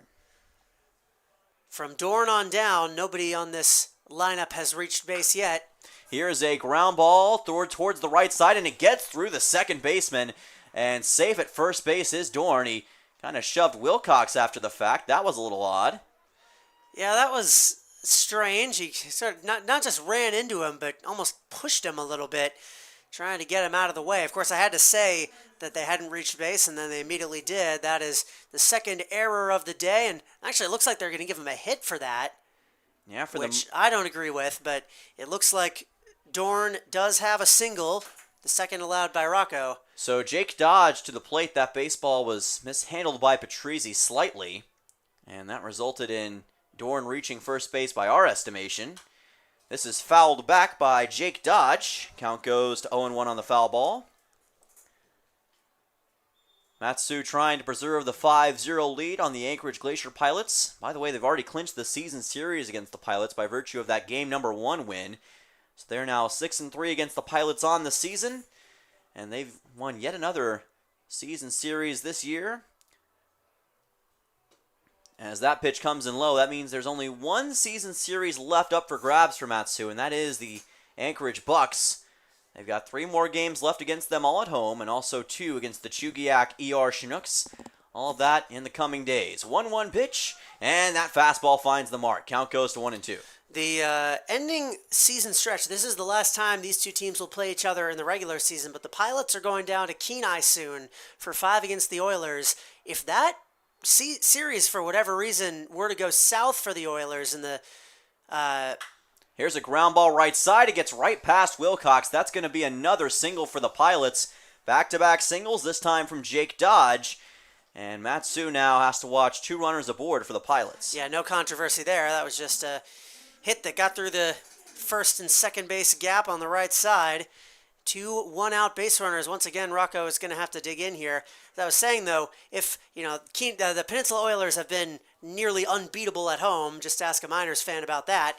But if, for whatever reason, the Pilots did get hot and take 3 or 4 of those games, we could potentially see those two teams swap.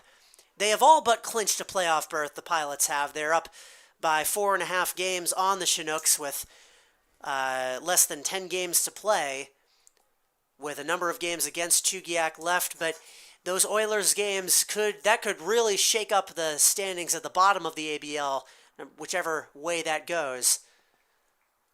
The Pilots could conceivably miss the playoffs if they dropped 5 of 5. They could get as high as the 3 seed if they got hot and were able to take 3 or 4 or maybe even all 5 of them from Peninsula. And barring a Matsu collapse, they couldn't go higher than that, but still yet to be seen what the first round matchups will be. Swing and a miss here by Logan Sanders, the center fielder. Count goes to 1-1, and like you mentioned, there's a lot of unquantifiable results that are still yet to be decided this season, and we'll see how that Pilots-Oilers series goes, and maybe there is still somewhat of a door for the Chugiak ER Chinooks if they went on a hot streak late in the season to maybe find that 4th spot. Here's a fly ball into left field. Scow racing after it, and this ball will be caught by Riker Scow. What a diving catch on the layout for out number 2. Scow extending out like Plastic Man, 2 down. And he is up. He was down for a bit, just on his knees, but he is all right. Talking with his shortstop, Cochran, and looks like everything is okay. Patrizzi was talking to Rocco as well. I was wondering if we might see a mound conference or something, but they are going to keep on playing the way they were. 2 down, a big second out that did not advance the runners, exactly what Matsu needed.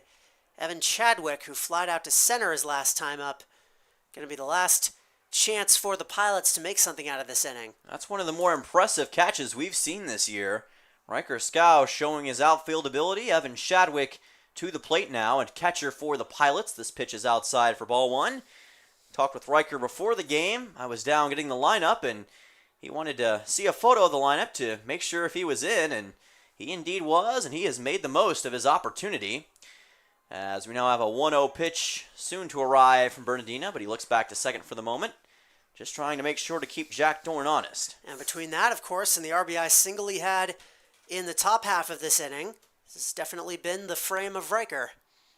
That it has. 1-0 pitch. This is popped up and fouled off the end of the bat of Chadwick. The count goes to 1-1.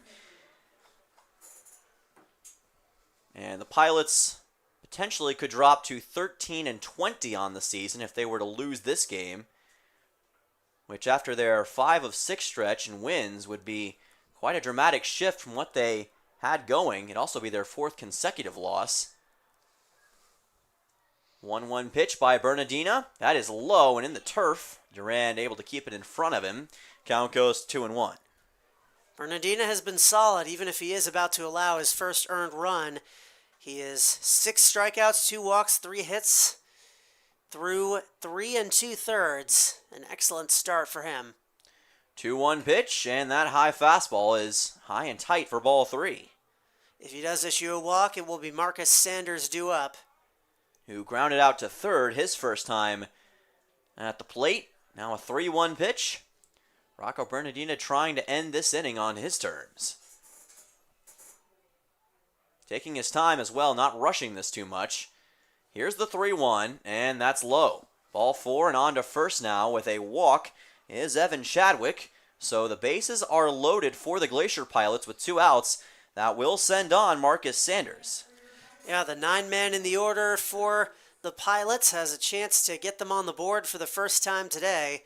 It's been a very impressive flipping of the script for Matsu compared to the last time these two teams played, as I believe the rain is beginning to fall here in Anchorage. I'm seeing some drops on the camera feed. And Steve Hecker is making his way to the mound to talk to Rocco Bernardina. Yeah, I see some drops on our camera itself. The rain has begun. It's a bit of more of a sprinkle than anything. Doesn't look like it'll be anything hard, at least based on the clouds that we can see. Hopefully just a passing shower. Yeah, I'd say it likely will be. There wasn't too much in the forecast for tonight, so hopefully this is just a passing shower that will be over in no time. Of course, we've seen the Miners on this field with the rain falling. They get an extra bump. Yeah, it certainly does help them. Doesn't deter them by any mark. Bernardina getting some advice from pitching coach Steve Hecker, who's great at making mid-game adjustments and also great at regulating this staff and the bullpen for Mat-Su. So we'll see if Rocco can do what he needs to do to prevent the Pilots from scoring any runs.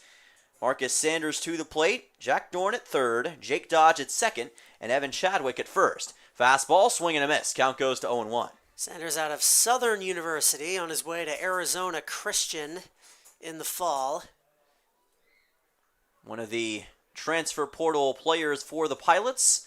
0-1 pitch. This is fouled back by Sanders. Count goes to 0-2. Had a ground out earlier in this game. Came into the day, did Marcus Sanders at 152. Just 2 runs batted in.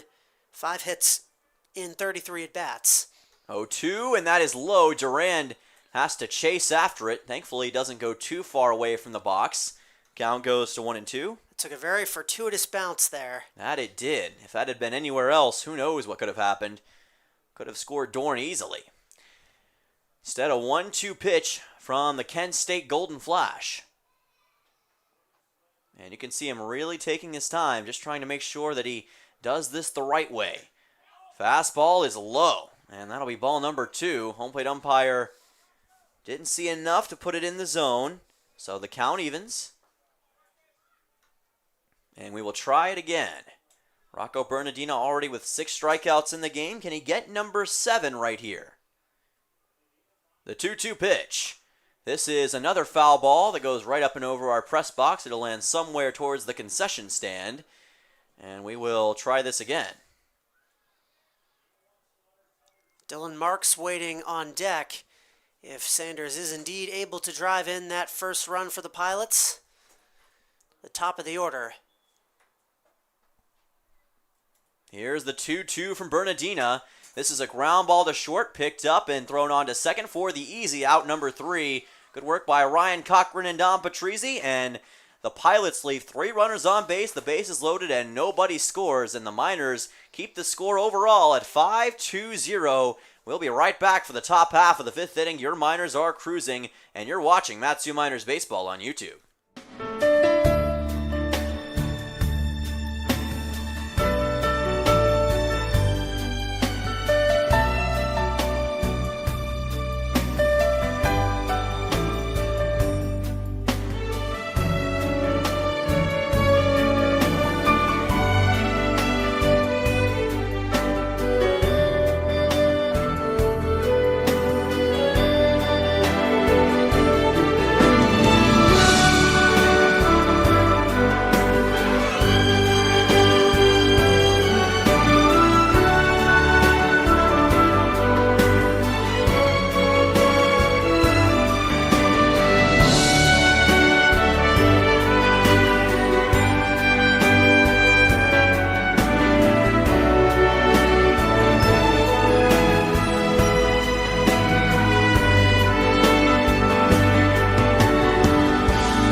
Welcome back to Mat-Su Miners Baseball on YouTube. We are now in the top half of the 5th inning between your Miners and the Anchorage Glacier Pilots.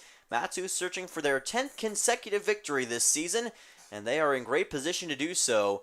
With the 5-0 lead, Drake Kerr coming to the plate, 2-3-4 to lead off for Mat-Su in this inning. Kerr, McCausland, and Durand.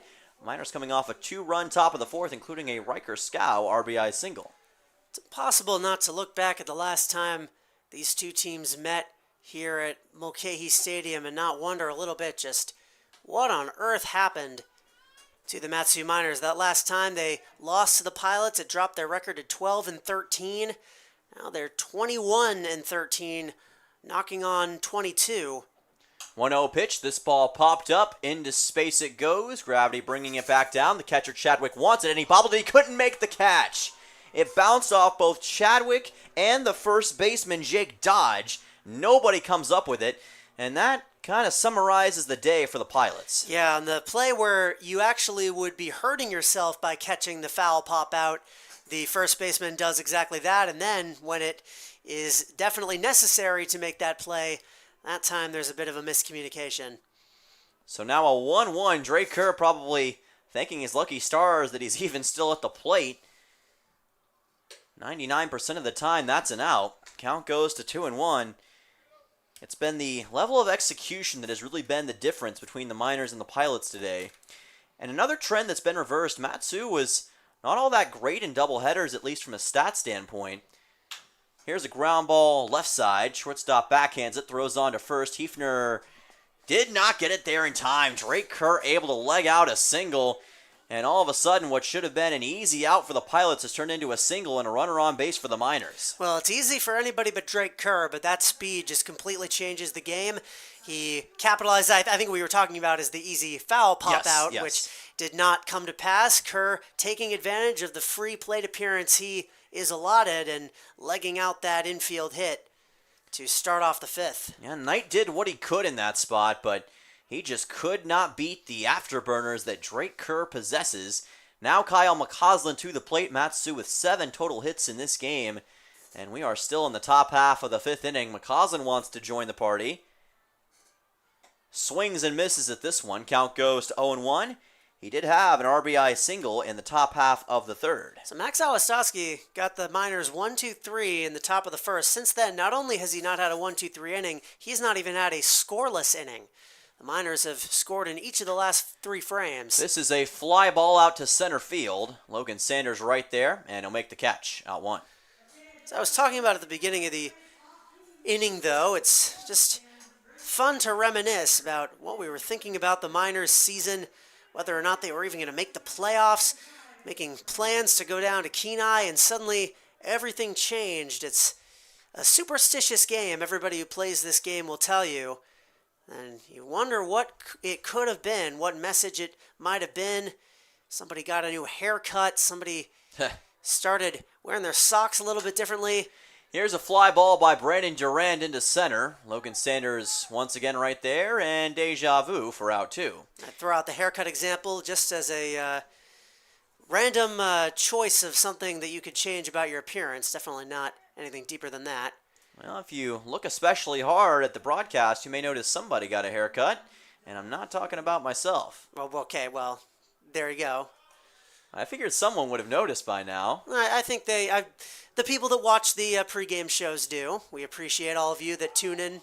Here's Drake Kerr looking for second, and the ball bounces away from the second baseman. Kerr safe at second base, as it was Dylan Marks who couldn't hold it. That throw also low from the first baseman, Dodge. And now another runner in scoring position for Matsu. Yeah, I wonder if they were going to give him an error on that one. I think that might have been one because the throw definitely beat him, but he is able to capitalize. The scoreboard operator says no, it was a clean steal, and Kerr will take it. This pitch low and in the dirt. That will be out, ball number 1 on Dom Patrizzi. But anyway, if you tune into the pregame shows, as you should 15 minutes before every first pitch, then you would maybe just play like a time lapse of the first frames of all of them, and you might notice a bit of a change. And maybe that's been the secret, but obviously a lot of other things have been going right for Matsu as well. That's a ground ball to short. Knight will throw on to first for a 6-3, and that will end the top half of the 5th inning. Matsu goes scoreless for the first time since the first inning of play, but they still have a 5-0 lead and are cruising along here at Mulcahy Stadium. We'll be right back for the bottom frame. You're watching Matsu Miners Baseball right here on YouTube.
Welcome back to the crossroads of the world, Anchorage, Alaska. Dylan Simmons, Charlie Fellows on the call. This is Matsu Miners Baseball on YouTube. Rocco Bernardina's day comes to an end. Not a bad day of work at all. Gave up 3 hits and no runs. But he is going to make way for Ben Dete, arguably the best bullpen arm that Matsu possesses. What do we know about him, Charlie? Yeah, I think Drew Kennan on basis alone has been more effective, of course, as the closer is not allowed to run. But Dete has thrown many more innings, 10 more to be exact, and has been nearly as effective. 1.50 ERA out of the pen for Dete. This is his 8th appearance of the season, 7 out of the bullpen, 24 innings pitched, has allowed 14 hits, 4 earned runs, 24 strikeouts, and especially lately, a lot of those hits and runs were allowed during the first and only start he made of the season, as well as the first couple times he came out of the pen, but he has really adjusted toward the role he has been given as kind of a long reliever out of the bullpen. If you listen to our pregame interview with Ben, as well as his Player of the Week interview from last week, you would know about how that adjustment has been for him and something that he's used to doing with the Iowa Hawkeyes, and it has translated beautifully to Matsu. Here is a ball that is flown out towards right and fouled. Count goes to 0-1. This is Dylan Marks leading off. Ben Dete, the oldest player on the team. He's got wisdom like Solomon and an army like Hercules, and he is trying to keep Matsu in their current spot, up 5-0 on the Anchorage Glacier Pilots, as the count goes to 0-1. I wonder if Hercules could have been a pitcher. It must be hard with all that muscle. Yeah, he's definitely got some power behind his arm, I'm sure. He could probably fire in some pretty quick fastballs. I think I'd want his bat more than his bat pitching would be something, personally. yes. That would be much more effective. As the count goes to 1-2 here. That Hercules Disney movie was something else, if that's the one that you folks at home are thinking of. Can't say I've seen that. Oh, you've got to see that one. As that is lined, and what a catch! Was that caught by Patrizzi? Yes, it was! Sliding over Tom Patrizzi with a Sports Center-like play. He's had a couple plays through this season that have been just inches away from being highlight reel level plays, leaping catches, diving catches. That time he finally got one. Didn't even really have to dive, just sort of fell down and the ball came right to him. But a very athletic play to keep that ball in his glove especially. Chase Knight to the plate.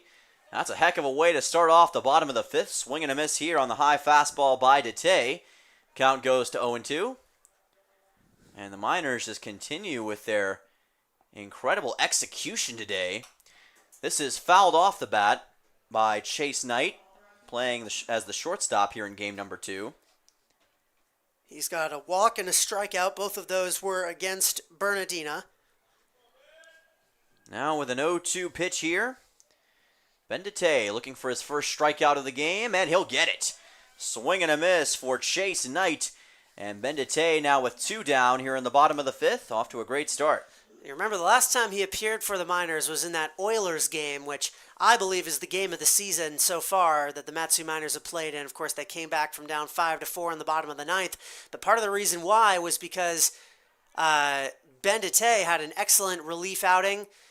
I believe had the bases loaded with 1 out at one point and was able to escape it without allowing any runs. I wrote a very long and somewhat rambling post-game article about that game that's on the Matsu Miners website. I definitely recommend it. Yeah, make sure to check out all of our articles, by the way. We got them on the website, and you can also see them in the Frontiersman local newspaper if you're a local to the Valley. So make sure to check that out. 1-1 pitch, swing and a miss here by Luke Stolga. Count goes to 1-2, and Ben Dete is 1 strike away from retiring this side. And if you are local and listening to the broadcast, we're happy to have you, but please come to the games from here on out. We need every fan we can get at Herman Brothers. 1-2 fastball, fouled back by Stolga, keeping the count at 1-2. And yeah, make sure to come out to Herman Brothers Field. We love having you watching on at home, but the more people we can get at the ballpark, the better, as the Miners make a potential ABL championship push. Fouled back, count goes to 1-2, rather stays at 1-2 again for Stolga. I mean, at this point in the season, I don't know how you could say any other team in the ABL. If the playoffs started right now, the Miners would have to be the favorites, even though they are the 2 seed. They have demonstrated that they can win consistently here at Mulcahy against the Bucks, and they can absolutely win at home. Well, the Bucks definitely got off to the best start this season, but there's been no team better down the stretch than your Matsu Miners, and a swing and a miss here. Bendite adding more evidence to that claim I just made with a strikeout on Stolga, 2 straight to end the bottom half of the 5th inning, and the Miners preserving the 5-0 lead after a 1-2-3 frame. Charlie will take you the rest of the way home. You're watching Matsu Miners Baseball right here on YouTube.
We're back to the action here at Mulcahy Stadium, Anchorage, Alaska, for what we hope is one final time here in this summer of 2024. A place that started off the season as a bit of a house of horrors for Matsu, but they have won their last 4 here and working on win number 5, of course, win number 10 in a row, if they are able to hang on to this 5-0 advantage with the trio of Blake Baltz, Ryan Cochran, and Nick Bisaccia due up against Max Awastoski on for inning number 6, the starter out of Chaminade. The lefty will fire in a 1-0, and that will miss as well. Blake Baltz, of course, with an RBI triple in the 2nd, reached on an error in the 4th. He has scored both times he's been up, and dating back to Game 1, he scored 2 runs in that game as well, so whenever Blake Baltz makes it on base, chances are he is coming around to score. The 2-0 hits it at the shortstop. Chase Knight throwing on, and that will retire him for the first time. 1 out in the 6th. That's a rare sight for Blake Baltz today. Usually he always finds a way to get on first, and he's kind of smiling coming back like, oh man, the streak is over. But definitely has had a good day. Just couldn't get enough of a handle on that one. The Energizer has been shorted out for the moment, but we know he'll be back when the Miners need him later on in this week, the last week of ABL action in the regular season. Ryan Cochran will bat with 1 away, a sac fly and a walk today for him. And he'll hit that one into right field, not deep. Jack Dorn makes the grab, and 1 pitch out. A quick 2 outs here in the 6th. Max Awastoski was in need of a quick frame. He's now set down 5 straight dating back to the 5th. That's the first time Cochran hasn't reached base today in game number 2 either. Reached on a walk this last time up and then had an RBI single in his first time up. I believe he hit a sac fly. Or was that, no, it was a sac fly. What I've got him scored as. Sorry, I was reading that wrong. I have it as a P3, which is supposed to stand for pop up to first, and I have such terrible handwriting that I thought it said first base. He's not kidding, folks. That ball is fouled off by Bisaccia, 0-1. We have had to transcribe scorecards in the past because of glitches due to road teams. When the Miners have played road games, we've had to go in and amend things, and it's like chicken scratch. It's impossible to read anything, so you just end up having to go back and watch the broadcasts again just to see what was going on. The 0-1 popped him up into shallow right field. This time Dorn as well as Marks will go after it, and the former making the grab. A very quick 1-2-3 frame for Max Awastoski. He's found his stride, but it's probably too little too late. 1-2-3 go the Miners, but they have a 5-0 lead as we head to the bottom of the 6th. The Pilots need to start chipping away at this deficit now, but the lights out bullpen for Matsu going to try and make that as hard as possible. It'll be Bendite coming back on the bump when we return. You're watching Matsu Miners Baseball on YouTube.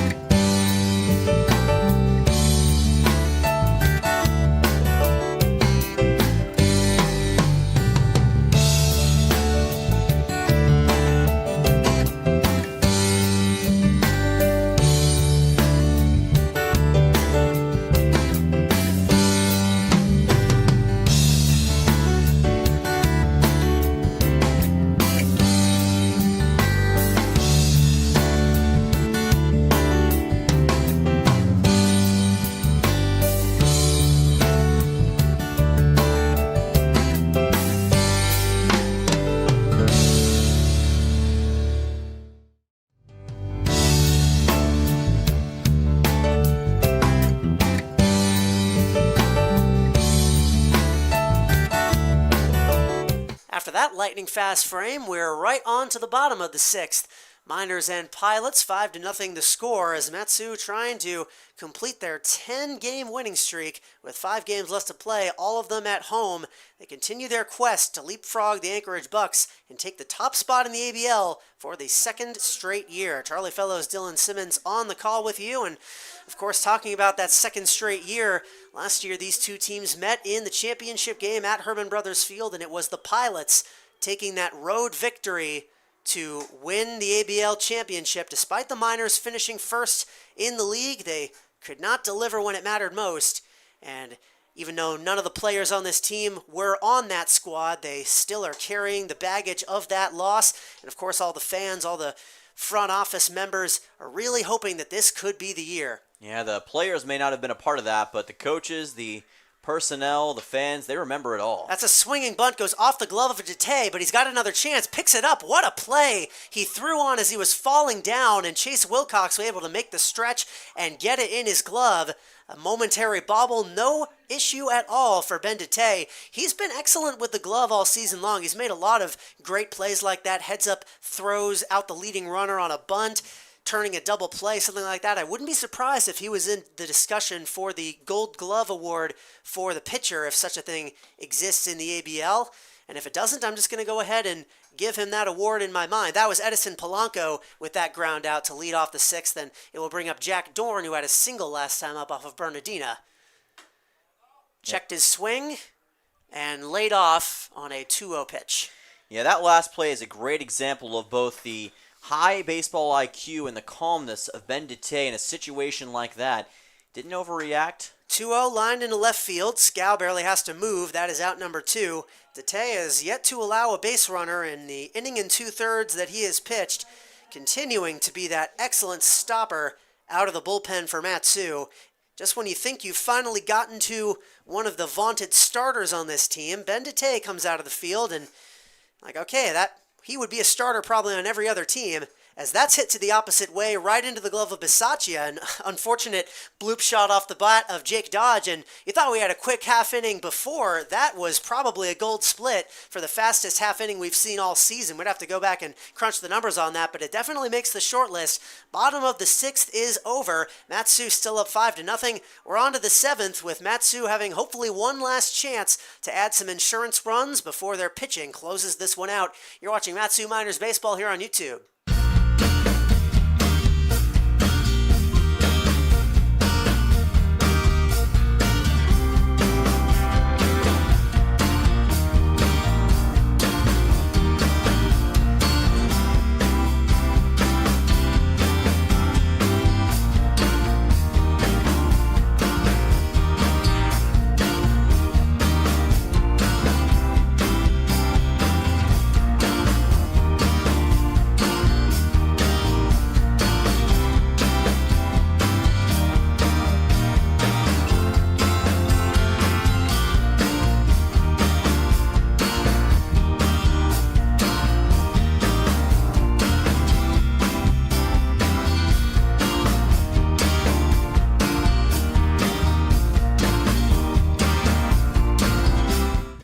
On to the final frame here in Anchorage, Alaska. Matsu Miners have a 5-0 lead over the home Anchorage Glacier Pilots. Just 3 outs on the defensive side away from their 10th straight win and cutting the deficit they face at the hands of the Anchorage Bucks for the top seed to just 1. But before that, they will bat one final time. Riker Scow, Chase Wilcox, and Drake Kerr. As that ball is outside for ball 1 to Riker Scow. A single and a fly out so far today. He got that RBI single in the top half of the 4th inning, his second at-bat of the game. He hasn't seen the home plate area since then. Scow, the 9-man in this order. And leading off here in the 7th.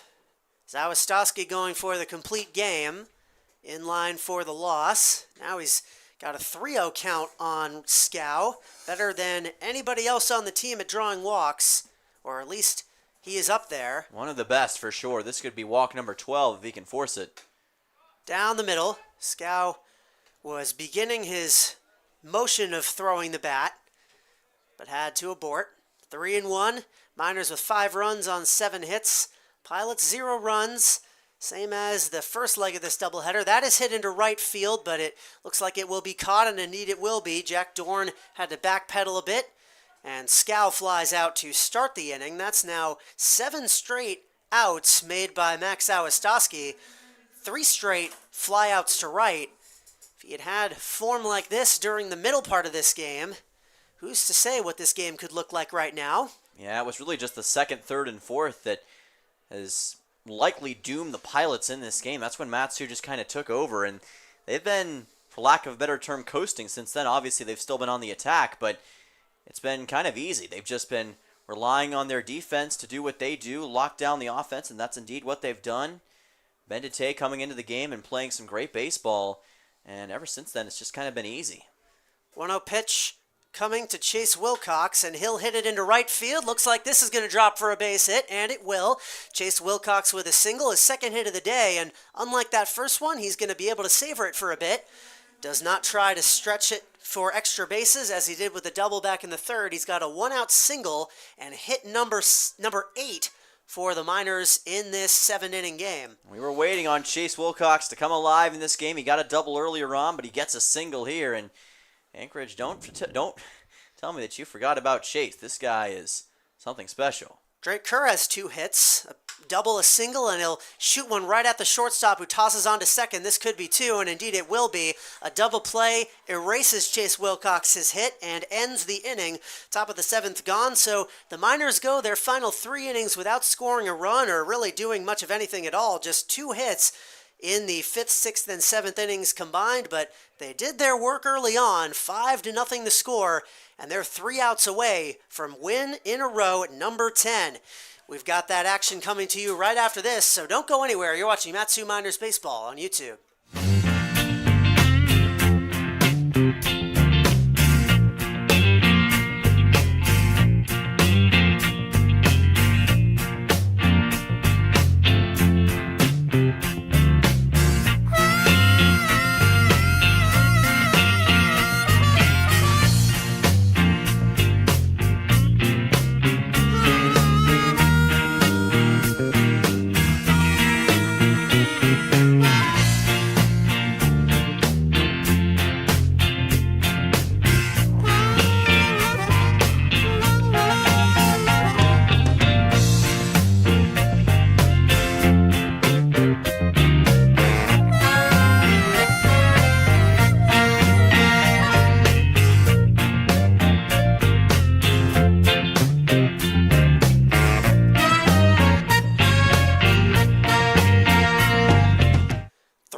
Away for the Matsu Miners to get their 11th road win of the season in their final trip away from home during the regular season in the summer of 2024. Bendite could have been in line for a save, but pitching coach Steve Hecker electing to go to the bullpen and use his least used option on the season, Eduardo Mendoza, out of Incarnate Word.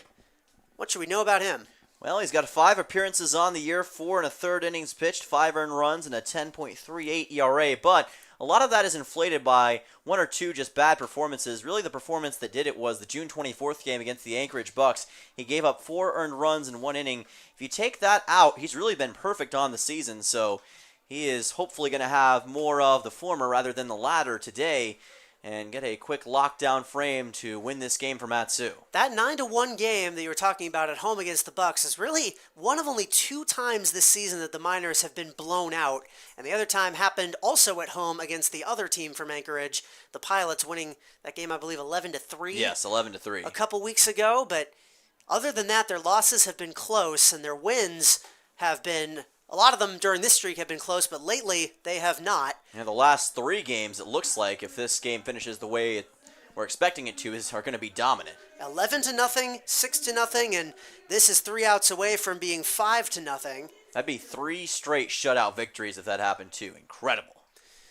This will be Logan Sanders up to bat to lead off the bottom of the 7th. 3 outs remain. It'll be Sanders, Chadwick, and Marcus Sanders against Eddie Mendoza, who starts Logan off with a strike. so far today for him, a strikeout and a flyout. Yeah, flew out to left his last time up and struck out swinging to Rocco Bernardina back in the second. The 0-1 also finds the zone.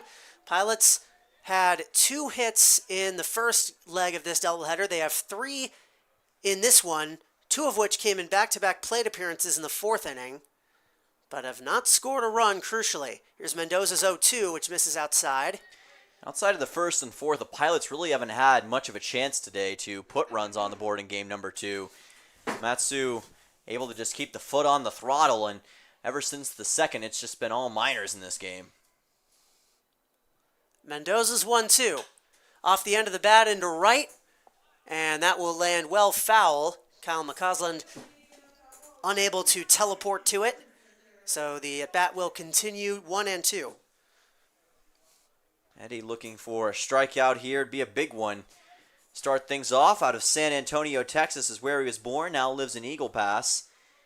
And he did play at Texas State in the past. In 2022, he was redshirted that year. The 1-2 swing and a miss. Down he goes. Sanders goes down on strikes for the second time. And it's the first K for Matsu since the 5th. A leadoff strikeout for Mendoza, just how he wanted to start. Absolutely. His fastball's really been on point so far today. Puts it in towards the top part of the zone as he just did right there against Logan Sanders. That is a big first out, as we'll see the catcher Chadwick head to the plate. That is strikeout number 9 between Bernardina, Dete, and Mendoza in this game today. Now the righty will pitch to Chadwick after a short break. Just missed on that. Evan Chadwick, a flyout and a walk today, was then cut down as part of a fielder's choice. Mendoza trying to lock it down. Would not be a save, of course, but still a valuable appearance out of the pen. Anything can happen in a game like this. That it can, and obviously you don't even give the Pilots any opportunity or any window to come into this game. 1-1 misses outside. Of course, he could make it into a save opportunity. That's my favorite type of save, when you enter the game and it's not a save, but then you give up a couple runs, then end the game without giving up the lead. You manufacture, you create just enough of a mess to where you get credit for pitching in high stakes, even though those stakes were only high because you made them that way.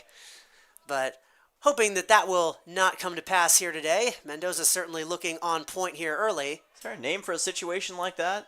I think there ought to be. Cleaning up your own mess, I suppose. Yes. 3-1. And he brings the count full to Chadwick. With Marcus Sanders on deck, the bottom of the order were due up in this 7th inning. That's And like between the 3 of them, just one walk. Chadwick forced it in the 4th, and no other times reaching base. it's like cooking everyone a fresh batch of chocolate chip cookies, but that's only because you ate them all. Payoff pitch is fouled back. I think it's trying to bake a cake, but then messing up the recipe so much that it's more like a hot soup, and then just giving it to people out of the oven as cake soup, and it ends up tasting good. That sounds terrible. It does. So is artificially creating your own save opportunity. I don't know, that just came to me. I can tell I'm not a baker. Another payoff pitch, that is a walk. Chadwick draws his 2nd straight free pass. After doing so against Bernardina in the 4th, he is a base runner in the 7th for the Pilots. The first of many long steps toward making this an interesting game. That's the 3rd walk issued by Matsu in this game. And the first by Mendoza. That's actually walk number 4, Or is I it believe. Rocco had 3. Yes, that is 4. Mendoza coaxes a fly ball into foul territory. This is off the bat of Sanders. And Bisaccia has it, makes the grab in foul territory for out number 2. So it will bring up Dylan Marks, who is 0 for 2. He has walked as well, also struck out and popped out. So far in this game, he is the last out for the Pilots. The last man standing between Eddie Mendoza and the minors. And consecutive win, number 10. Yeah, he had that line out to the second baseman, Dom Patrizzi, earlier, that highlight reel catch by Dom. First pitch into right field, dropping and nearly caught by Patrizzi, but it went over his head. So that is a single now with 2 outs. Dylan Marks has his first hit of the day. It'll be runners on 1st and 2nd. You know, I just realized I don't know if this is why Eddie Mendoza is in. I certainly think it's great that Eddie Mendoza is in because he has not thrown very many innings, and we definitely like to see all the members of the minors contributing. But look at that number on his jersey, Dylan. That is 10.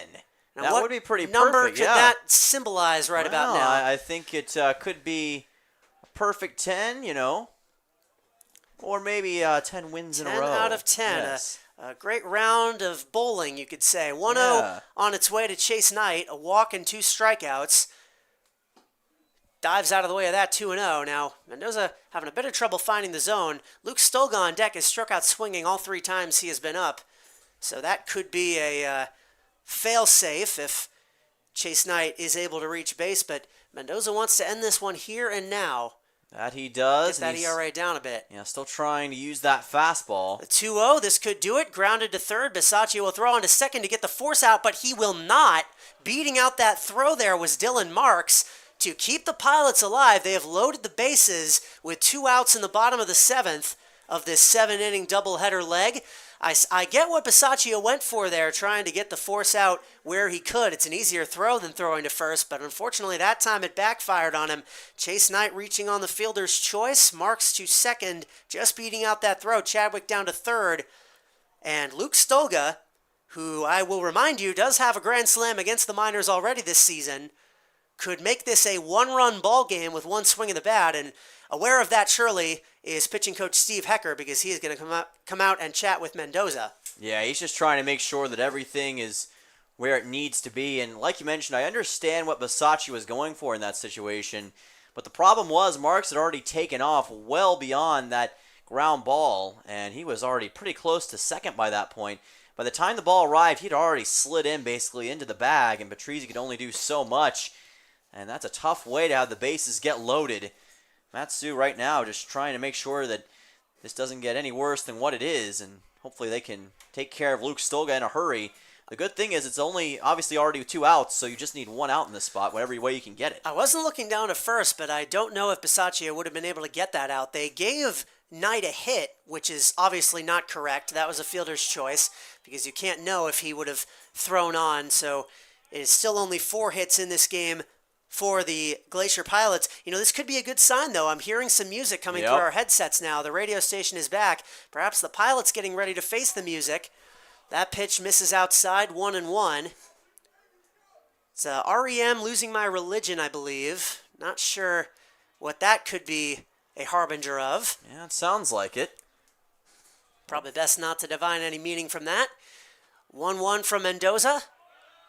Misses just low. He wanted that one, so did the Miners.